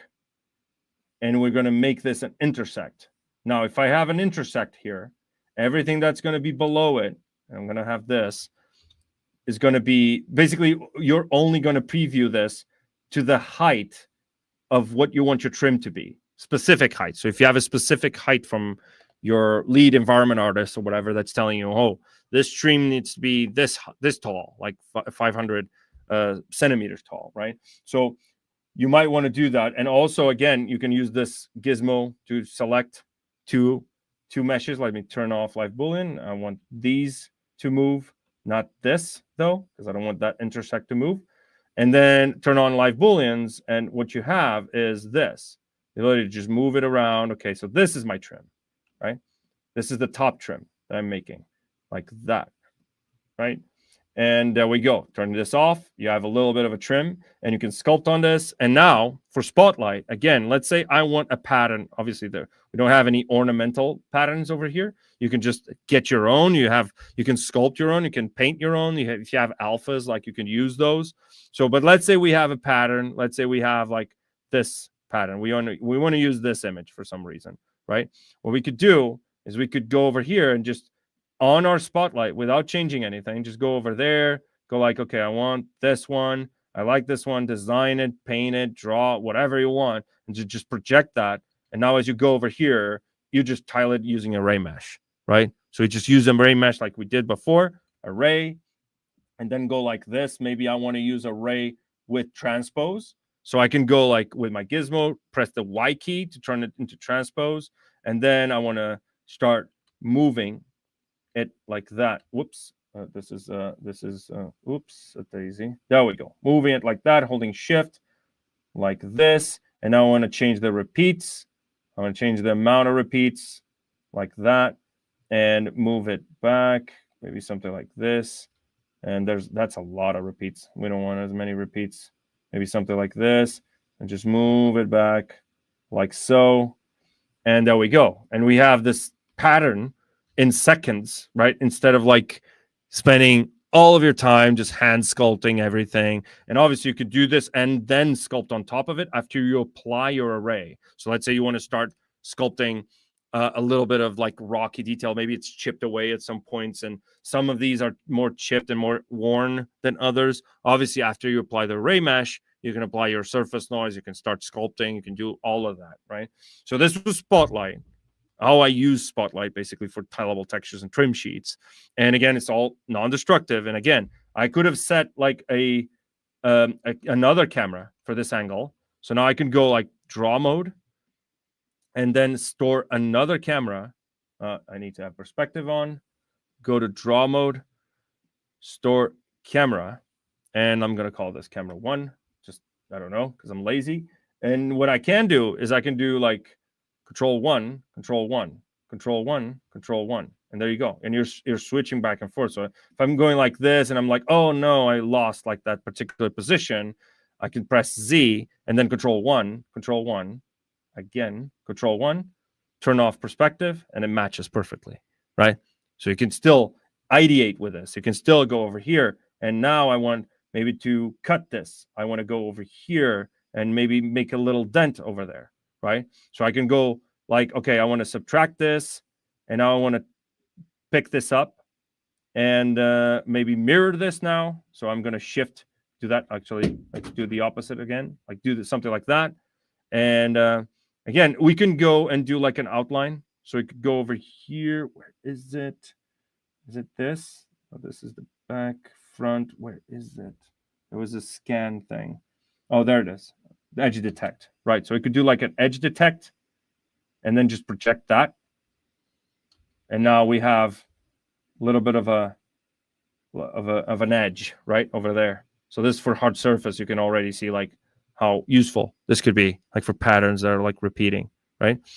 So yeah, this is basically your SpotLigh for tileable textures. That's it. Again, you could do this to just chop it away, make some patterns and details or whatever.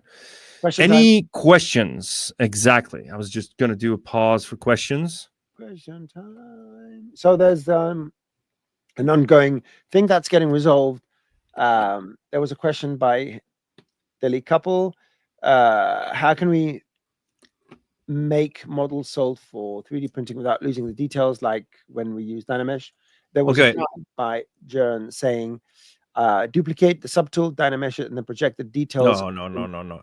Don't need any of that. You don't need to duplicate your subtools to project details again, guys. This is an old one, guys. Okay. Here, this is something I'm always like insisting on. We have the undo history markers. So let's say I have this mesh, this sphere over here, right? And we're going to raise that resolution, DynaMesh it. It doesn't need to be like the morph targets where you need to have like the same topology, right? Doesn't matter. We're going to start sculpting something. Let's say I'm sculpting this and then sculpting that and then going damn standard and going like very granular, going like super granular like that, right? And I want to retain those, right? So if I re-DynaMesh, you're going to, well, obviously, if I re-DynaMesh to a lower resolution, you're going to start losing eventually. I keep sculpting, re-DynaMesh, and you see like I'm starting to lose that detail. Number one, there's something that you could do under DynaMesh. A lot of people don't even mess around with these settings. If you go to DynaMesh, there's a blur slider. Just turn that to 0. And whoops, let me go draw that resolution. And then there's project. So if you click project, it's going to reproject for you. You don't need to click project under tool. Basically, just click that project. Every time you re-DynaMesh, it's going to reproject. It does a DynaMesh and projects. You see the difference? There's no difference. Look at that. There's no difference, right? So that's number one. Number two, if you don't have project, let's say for some reason I was doing this, and then by mistake, I did something like this. And now I'm like, oh, no. Okay, let me actually, did something like this. And I'm like, oh, no, I lost my detail. Because then I sculpted more, like on top of something. Or maybe I did something over here. This is something you can do, which is like, go back.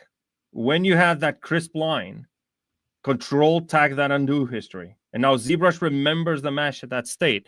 And now you can use your morph brush to just morph. Oh, no, you can't. Not the morph brush. You can project history, basically, or use your history recall brush. So if you go to your subtool, actually, under project, you have project history, which means I can just click project history. It's going to project. Obviously, then you have to tweak the distance because this is kind of like a little too far off, and it's projecting back that detail. Obviously, you need the resolution for that, right? So I could just re-DynaMesh this to a little bit more of a resolution, and then just, re-DynaMesh that, and then project history again, and there it is. You don't need to duplicate the mesh, because imagine you have like a 80 million polygon mesh, and now every time you want to project, you want to duplicate, and maybe your computer doesn't have like, I don't know, 512 gigabytes of RAM or something, So actually, you don't need 512 for, 100 million polygons. But let's imagine like your computer is lagging, and you're like, oh, I can't duplicate this model. What do I do, right? So you're going to have to tag that undo history and click project history. It's going to project that version of the mesh, which is in essence a duplicate, but it's not consuming your resources, right?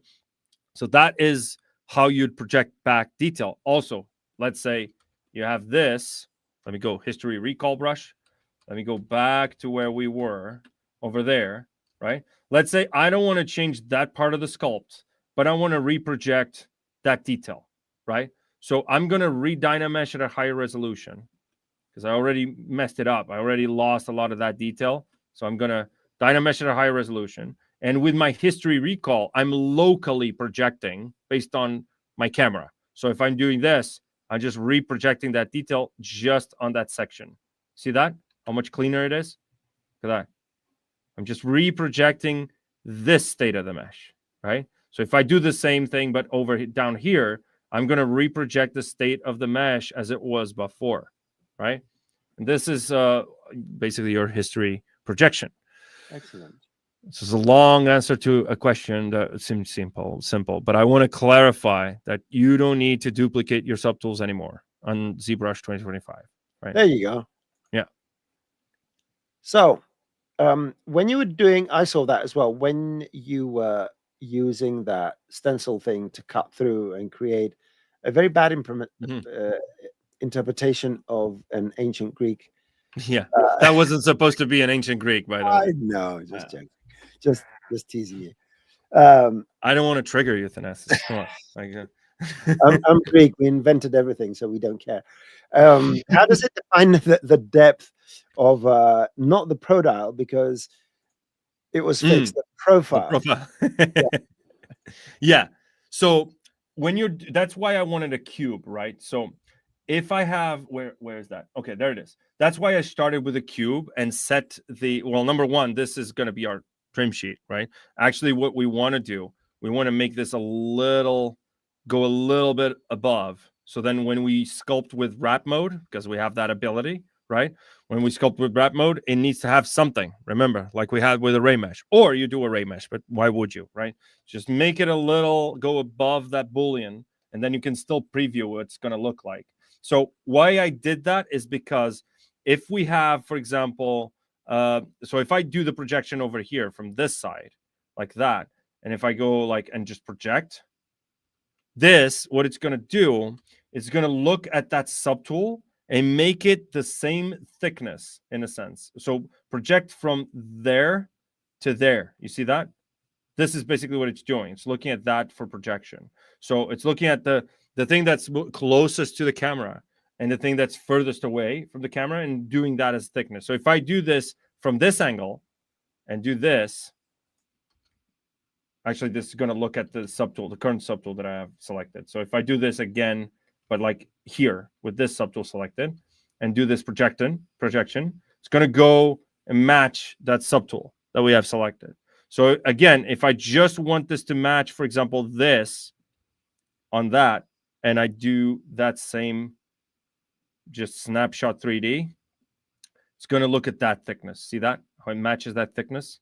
So this is how you measure thickness with SpotLigh. But again, it still has the proper edge loops. It has those edge loops, and the edge loops are measured like this. So if you drag this over, there's a, there's not at the moment. Let me see. Okay, there we go. If we go over here, whoops, snap that over there, select it ideally. There we go. And then just do a little bit of a, whoops, let me just scale this up and do this.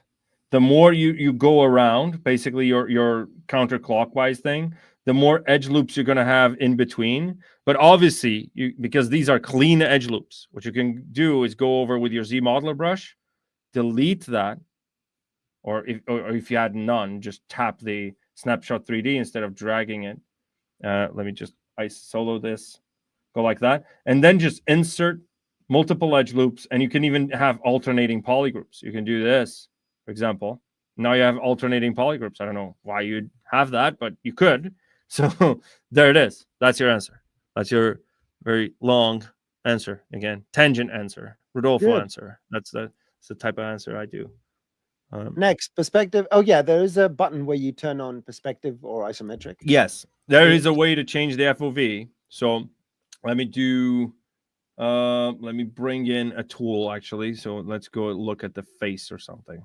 So can't you do it right there? Can't you just change perspective? Yeah. I just wanted to load a head because it's easier to see perspective on something like a head or a cube, right? So if you have a head, it looks a little... artists say. No, that's what artists say. Yeah. Engineers say it's a cube. It's the easiest thing to see. Yeah, but that's the thing. I'm an artist, man. It's not my fault. I was born this way. Okay. Go ahead. So if you have something like this, so you turn on perspective and you're like, okay, this is still a little, it's not really isometric. You can see this is without perspective. This is with perspective. But what you can do is you can go over to your draw palette, and under your FOV here, you have actually FOV, like field of view.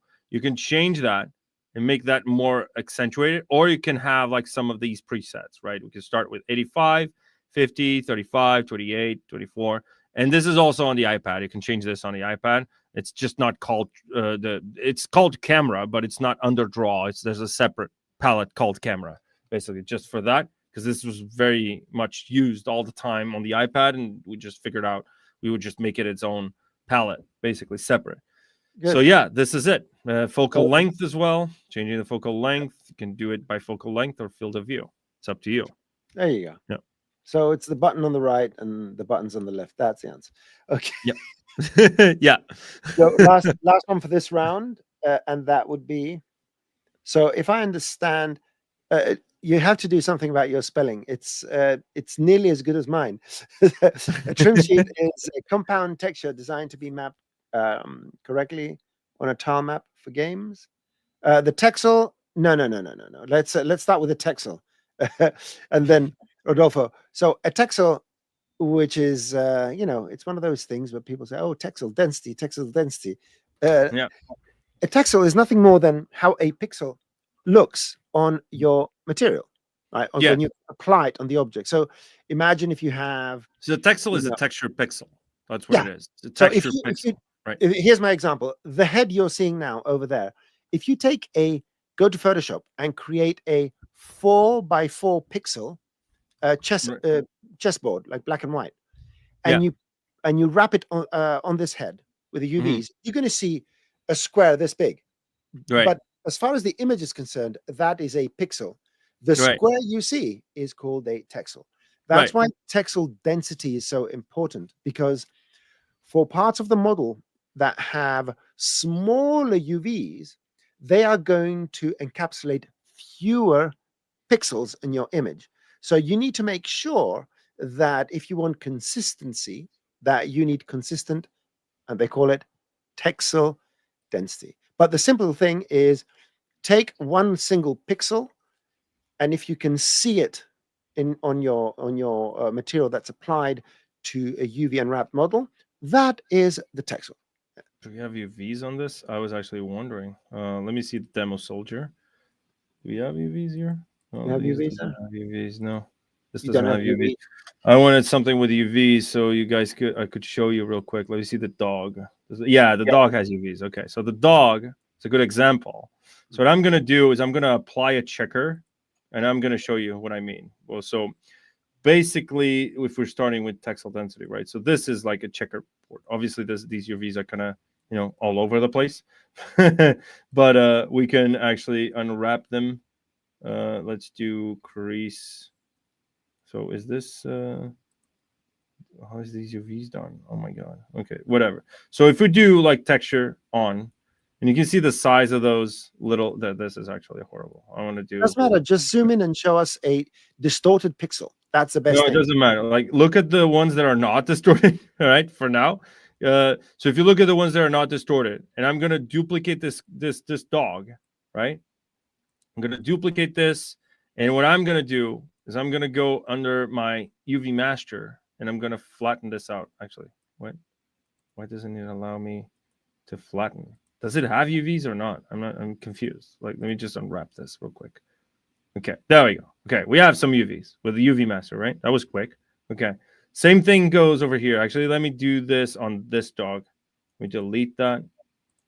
This one, and I'm duplicating this one, right? So then I'm going to change the size of the UV shells, and you're going to see what that means, right? So if I go over here and flatten my UVs, and I can, let me just go solo mode and control tap that, and then just scale them down. And then let's see if this works. So unflatten. Nope, it doesn't work. I thought I could scale those UVs real quick. So, but the idea is if you have a bigger model like that, right? And you make it you put it next to another model that's smaller. If their UVs are both filling the entire 0 to 1 thing, that means that the texel density is not matching. So the density of the pixels on two models are not matching. So the UV shells for this big dog, in theory, should be bigger than these for the small dog, right? So if you unwrap them together, you're going to get a very different result because they're going to match. So the smaller dog is going to have smaller shells, and the bigger dog is going to have bigger shells. So the way you set this, obviously what you're doing when you're talking about texel density, you're talking about how many pixels does a real world unit have, like 1 meter?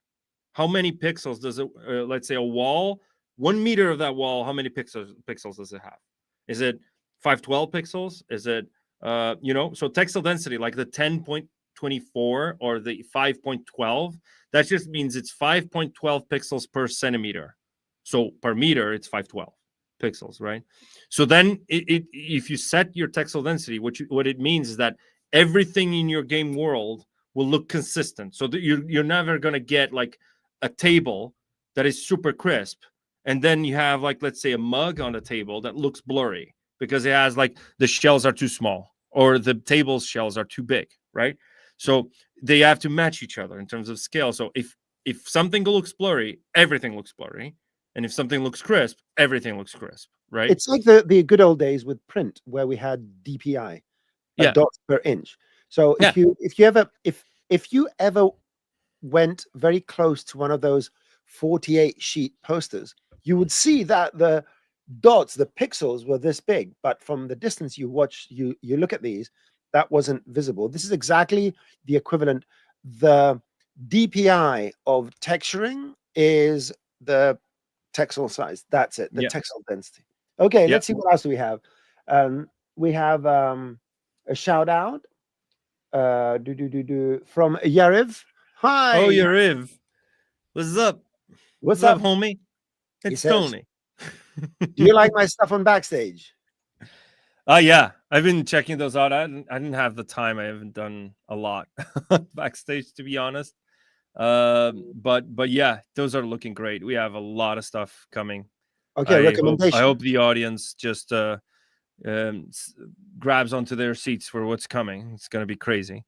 Recommendation for ZBrush presentation is better to see on the screen what buttons and the presenter uses. ZBrush is full of keyboards, smart shortcuts. We see these things happen without knowing what we're doing. Okay, so I have been trying not to use as many shortcuts as I normally use. So I normally just work like this. Okay, this is how I work. Nothing on the UI, and then I go like that, right? With my hotkeys, this is my brushes. I have like high poly sculpt brushes. These are kind of outdated actually, because I also use this, like the B. So I want to like the clay buildup brush like that, and I know I'm on the clay buildup brush, you know, or BZM for ZModeler. If I'm using ZModeler topology for retopology, like we talked about, BZT, because I loaded it up on the Z startup. So it loads up with my ZBrush every time because I use it every time. So if I want, I don't know, like my topology brush, I know I can do that, right? So I work this way, but I mean, anyone can have their own workflow. I think the beauty of ZBrush, and this is something I've been telling people all the time, everywhere, because I never shut up about ZBrush, but whatever. That's a different type of story. So I've been saying that the beauty of ZBrush versus any other program that's out there is that most programs allow you to be creative in your final product. In the sense, like your output is you're creative in the artwork itself. So the artwork itself shows your creativity and shows the potential for your creativity and how you can customize your artwork, let's say, to make it your own, right? So you have your identity in a sense in your artwork, but ZBrush is actually the only one that allows you to customize your workflow. There's no one artist on the planet that has the same workflow in ZBrush. So that is the case, right? There's also, of course, there's things that people share that are very common, like people use the brush palette. You know, some people just use the same brushes or whatever. But if you look up ZBrush Live, for example, you'll see that some people are doing the exact same type of style of work. Like they're doing stylized characters, or they're both doing props, or they're both doing, I don't know. But then you look at the stream from one artist and the other, even though they're doing the same theme, let's say they're doing the same type of artwork, they're using completely different workflows. So you can customize your workflow to your needs, and that includes customizing the UI and hotkeys, but not just that. It's the way you combine the features and make it your own. It's kind of like a traditional fine artist or a sculptor. No one sculptor sculpts the same way, right? That's the point. There's a comment about the shortcuts. So, you know, when you have the dial, is it all left mouse button, or is there right mouse button and alt control shifts and all that? I mean, if that's light brush menus, what does that mean? You mean like the spotlight, right? Okay, yeah. So anyway, what I'd like to say is that it sort of makes sense if there are shortcuts that you have to press with your mouse clicks. What I would actually say that a useful thing you could do, which is what I do in my tutorials, is make the cursor bigger. Right. Oh, we have a thing. That's like what? Jesus, what was it? I barely use it. Yeah, we have like the magnifying glass. I mean, That's it. Basically, I just have to remember to use it more often because Paul uses this all the time. He's always like using the magnifier just to show what he's actually, you know, showcasing. And you can customize that under the preferences. If you go under, oh, Jesus, difficult to see. That's built in. That's built in. Yeah, that's built in. Anyone can just use this. And you can customize it. Again, let me see where the magnifier is. Oh, Jesus, where is it? Magnifier, magnify glass. There it is. Okay, so if I go over here under magnify, can you see it now? There you go. That's the hotkey, Shift M, and it's this button. It's the same as clicking this button. Right. So if you go over here, you can change the radius to make it like super big. You can change the zoom, and then you can change that fade on the edges. You see that little fade over there? You can change that fade over there. I like to have this actually a little bit lower, and the curvature. So you can make this like crazy, like, oh, look at that fisheye lens. Or you can make this very slight curvature, have a little bit of a shadow, so it casts a shadow on the objects underneath it. So it you know, it pops a little bit more. The frame, you can make the frame a little thicker, change the color of the frame, change the color of the gradient. You can change the magnify curve, so you can make this like that, and now it's like curving weirdly. Okay. So yeah, see that? Presenter, look at that, right there. So the presenter asked for a way to zoom into the menus, and this is what the developer made: actually a properly rendered 3D magnifying glass. Yeah. That's funny. So this is crazy because that goes into what I was just saying about like customizing your workflow. Like I don't get, like for me, as you know, I'm not as old school as some, for example, of the ZBrush Live artists that we have streaming on this channel. But here's the thing. For me, the ability to actually customize every little thing, even like the color of the buttons when they're pressed on, when they're not, the color of the letters when they're pressed on. I'm just going to show you. Let me just turn off this weird looking magnifier that's just created. But if I go over here to custom UI, not just custom UI, I'm sorry, iColors, this is all the colors you can customize on the UI. Just like this is the amount of customization that you have, like every single little thing, like subframe, subpalette, palette shadow 1, palette shadow 2, unused buttons, age numbers, text 1, text 2. So you can see like the amount of craziness that you can go. I've seen crazy UIs. I've seen UIs that look like cockpits. I've seen UIs that don't even have that top bar over there. Like they just hide it. Like they went into the custom code and removed that. Right. So I've seen that. I've seen people doing that. So that is the beauty of me, that ZBrush allows you to be an artist first and foremost. And as an artist, like as a fine artist, like I used to be, everyone that I met in my journey as a fine artist had a different way of drawing, a different way of sculpting, a different way of painting. And that's the beauty, right? You have to make sure that 3D art does not, if you're a concept artist particularly, or if you're sculpting in digital clay, you have to bridge that gap between the physical medium and the digital medium. You have to make sure that you cater to fine artists as well. And in my experience, every fine artist that I showed them ZBrush for the first time find this UI incredibly intuitive. This is something that gets people shocked. It's like every fine artist that I just show them ZBrush, they have zero prior experience to 3D. They go like this and they go like crazy. This is insane, right? They love it. And if I show this to 3D artists, that's different because they're used to a standardized way of thinking. You have to think like an artist when you're working with ZBrush, right? So if you want to do trim sheets and tileable textures as an artist, right, as a physical artist, so you want to sculpt your things, you want to hand make those things, right, make them come to fruition, then ZBrush is the thing for you, right? Okay, so Yariv is asking about textile density again. Yeah, we'll talk about it on backstage. Yeah, and we already mentioned that on stream. Someone asked that question before, so yeah, I can go on rants about that nonstop. Anyone at Maxon knows this. No way. They were planning making a shirt for me. Just says like, where's the textile density, right? Yeah. So and the textile density guy now. What else do you have for us? Because we're approaching the 2-hour mark. Oh Jesus! Okay, I didn't notice, man. This. So yeah. So another thing, and then I'm just gonna show this. This is a very small portion of the whole trim sheet thing. There's way more that you can do with trim sheets, but again, if you guys know me, I'm on ZBrush Live as well. I stream regularly now. We've all come back. ZBrush streamers, like internal Maxon ZBrush streamers are back.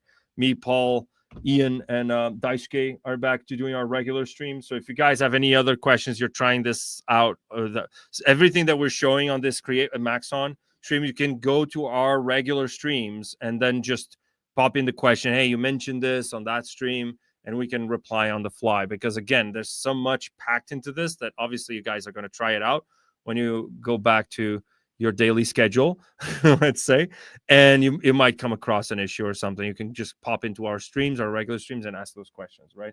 So the thing that I was going to mention is this, right? Why do I have these little colors over here?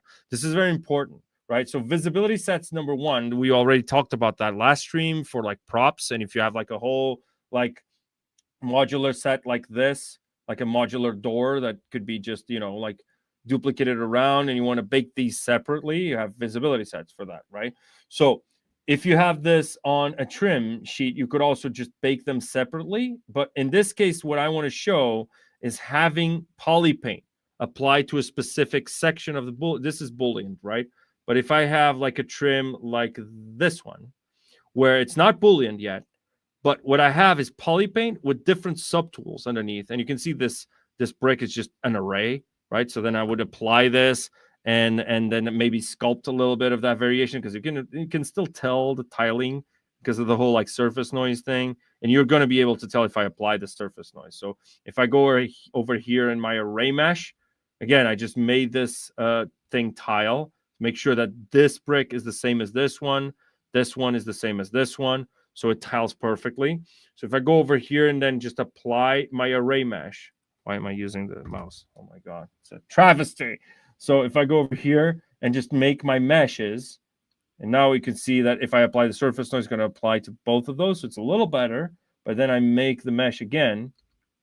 This is just to save us some time, right? So we don't want to sculpt every single brick individually. We would just make the major sculpt on one brick, array it, and then just sculpt the variations, right? Again, like make the mesh, and it's going to take a little longer because this is going to be 33 million polygons, right? So if I do this now, you can see that it's breaking a little bit of that repetition with the surface noise. So I can start, you know, maybe sculpting on this a little bit. Obviously, this is horrible. I shouldn't do that. Just do like mallet fast and start like chipping away. And then obviously you see like, okay, I have a different subtool for this, which is going to be like the in-betweens of our bricks, right? So the in-betweens here means that I have a PolyPaint color, so I can mask it automatically when I'm baking my trim in Substance, right? So if this is a separate material, for me, it's much easier, unless it's matching precisely that textile density. So if I know that that little square is going to be exactly like one material in Substance, I can just do basically a drag rect, right? A rectangular selection and just make this whole thing a one material with a mask. But if I have variations inside, like let's say this is kind of like an emerald kind of thing, I have this color, and then in Substance, let me open up Substance now. In Substance, I'm gonna have the ability to mask it by color ID. So I'm gonna open up Substance and see if my screen lags. It's not. There you go. It wasn't Substance. It wasn't Substance, and it was probably something on my machine. So let me see. So if I open up that same file, I'm going to go trims texturing. The cool thing about this is that we've talked about the RGB workflows, right? And we can talk a little bit more about it on our next stream. Potentially, that's what we're going to do, because we spend a lot of time on tileable textures and trim sheets, because that's my juice, man. That's what I want. I love tileable textures and trim sheets, man. I love tileable textures and trim sheets. I like UVs. I know you guys are going to call me crazy. I like UVs. I like the technical part of making like the modular kits and all of that. Call me nerd. That's what we are here for, right? So this is my favorite part. So I don't know if you can notice that, but this is the same. There's a bunch of more of them, like these cobblestone things, but this is the same trim sheet that we had. So this is trim 2, I think. Is it trim 2? Yeah, this is trim 1. So this is the same trim sheet that we were just seeing in ZBrush after baking, applying a smart material that I created for this particular thing. And you can see that this blood kind of like rune section, whatever, that I made with some alphas that I'm a fan of, because you know I have the little book over here. There we go. You guys can see it, right? There we go. That's the thing, right? Love that game. So I did use a lot of those alphas just to test this out and basically base this off.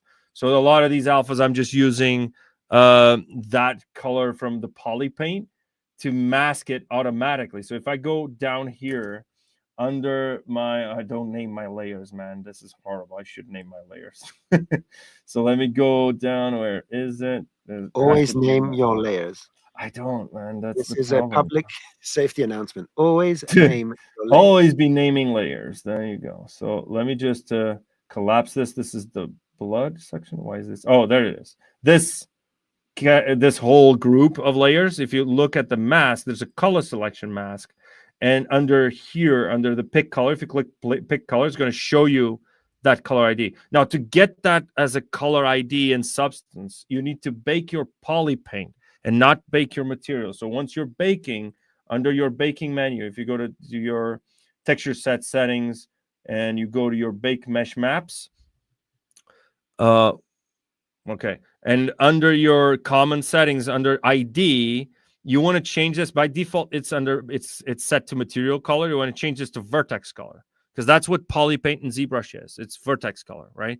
And so it's baking that vertex color as an ID map that then is going to be used as a mask if you want to use it. So basically, you go right click and you can just go over here, add mask with color selection. And it's going to add that with no color selection. In this case, rebuilding my mask, you can see that there's nothing there. It's just this darker version of that stone. And then what we can do is under, oh my God, this is a little different. They made an update to this. And under here, under pick color, click this.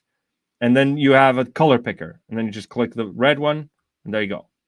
Right? So you're building our materials like this. The same thing goes for this. Like I did not make a different material here, but I could make it one on the go. For this example, that's actually perfect.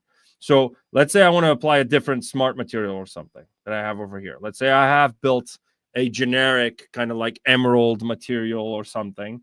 But in this case, we have like the jade. I think we have a jade. Well, we have bronze. Wow, that's cool. Okay, let's use bronze. So I'm going to block that in here, bronze corroded. This is everywhere, and I hate this. It's actually pretty overblown. But let me just go right-click and add mask with color selection. Pick color, and then you can see from my PolyPaint and ZBrush. Remove that. From my PolyPaint and ZBrush, it read that green PolyPaint. Click that, and now it's only going to affect those. And then obviously you can tweak this mask. You can blur it. You can make it a little bigger, maybe add some variation to that. But yeah, this is basically... let me just do a different one, because this is kind of like hurting my eyes a little bit. So let me go mask with color selection. This is also because I'm using an LUT for Unreal, which is a little bit more of overblown. Like the color profile in Unreal is different than in Substance. So I'm using a LUT for that. But yeah, so this is how you do mask. Let's say that you have like this polished bronze, maybe for that other section, and you get the point, right? So color selection, pick color, and there we go. Now we have a bronze section over there. And this is very, very cool. Obviously, we have an issue there with the normals that we need to fix. But yeah, this is very, very cool, because then now you can just design your patterns without worrying, oh, they need to be a separate subtool or anything. Maybe you just sculpt, because you can go in ZBrush and then just, let's say, I want to start sculpting a detail over here that's going to be bronze for some reason. Again, you can just go over and turn on RGB, and then I'm going to go, okay, whatever's bronze is yellow. So I can just drag this over and color pick that. And so I'm going to start sculpting on this, anything that's going to be bronze. Obviously, this is horrible, so I'm going to have to actually invert that and Alt to sculpt like a bronze piece, so I can just design something over here real quick. Like that, you know. So yeah, I'm using that mirror. So yeah, so this is sort of like one of the last thing that I wanted to mention, because I use this all the time. You have to think, again, because for games, you're always thinking like, what's down the pipe? What's next in the pipe? Like, and how can I save time, because if you're saving maybe like a couple of minutes painting these masks like painstakingly in Substance, if you're doing like 20 textures in like a few months, that's a lot of time. That's maybe like 2 days work, right, that you're saving, right? So that's what I wanted. That's naturally, that math was horrible. I'm sorry. Again, an artist, not a mathematician, but whatever. So yeah, this was the last thing that I wanted really to mention, because we're almost nearing like well, actually we're over the 2-hour mark. But again, guys, I'm gonna stream more often. Again, we have a ZBrush Live calendar. I don't know if you mentioned that on your housekeeping, but if you go to ZBrush Live calendar, you have the calendar there, and I'm there, Paul's there, Ian's there to answer any of your questions regarding ZBrush, and regarding, you can ask questions about Substance, ZBrush to Substance workflows, ZBrush to Unreal, ZBrush to Cinema 4D, because ZBrush again is everywhere, right? So you guys can ask any of those questions, and we're more than happy to answer to the best of our ability, obviously, right? Yeah. Excellent. And it's a wrap? I don't know. Is it? I could go on for hours. I could. We know that. So, ladies and gentlemen, it's a wrap. So I'm convinced it's a disease for me. Yeah, don't call it a disease. It's a condition, definitely. It's a condition. Yeah, it's a condition.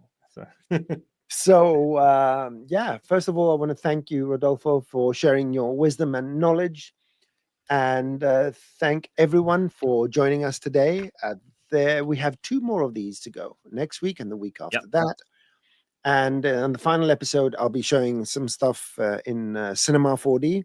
But until then, enjoy the stuff we see in ZBrush, and do yourselves a favor. Go and check out ZBrush. So let me bring up the page. Oh yeah, I have to do this first, and then there's something, change something. I don't like it. There we go. So just make sure you go. I'm going to paste it in the chat. Go to this link over here, and it will bring you to this page over here. And don't forget to go to the Maxon events through the link and check out everything that's coming up. And of course, go and ask your questions for the Ask the Trainer sessions that happen every first and third Wednesday of each month. Don't forget to go to our YouTube channels and subscribe and turn on notifications, because a lot of the people that watch our content are not subscribers. And it's good to have, that extra little push by the Google algorithm. It helps everyone, and it's all educational. So, you're going to help other people learn as well. And having said that, let me see if there's anything else I need to bring up. Doobie. Anything here? Anything here? Oh, ZBrush Central. ZBrush Central.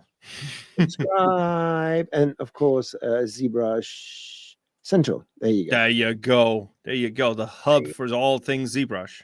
So if you guys are not there, create an account in ZBrush Central and start posting your artwork. I want to see those tileable textures popping in on the artwork, man. I want to see tileable textures made with ZBrush. That's what I want to see in ZBrush Central. The moment that happens, I'm popping champagne. Like just a post that's just full of like tileable textures and trim sheets. Perfect. Love that. I clicked on this. I'm already biased towards environment art. Every time I see environment art, every time I see environment art on ZBrush Central, I just go crazy. I'm like, no, you're not. You're not biased. So the moment I start seeing materials there made with like ZBrush and Substance, and then working and a real render, a real game environment or something, that's going to be when I'm going to go crazy.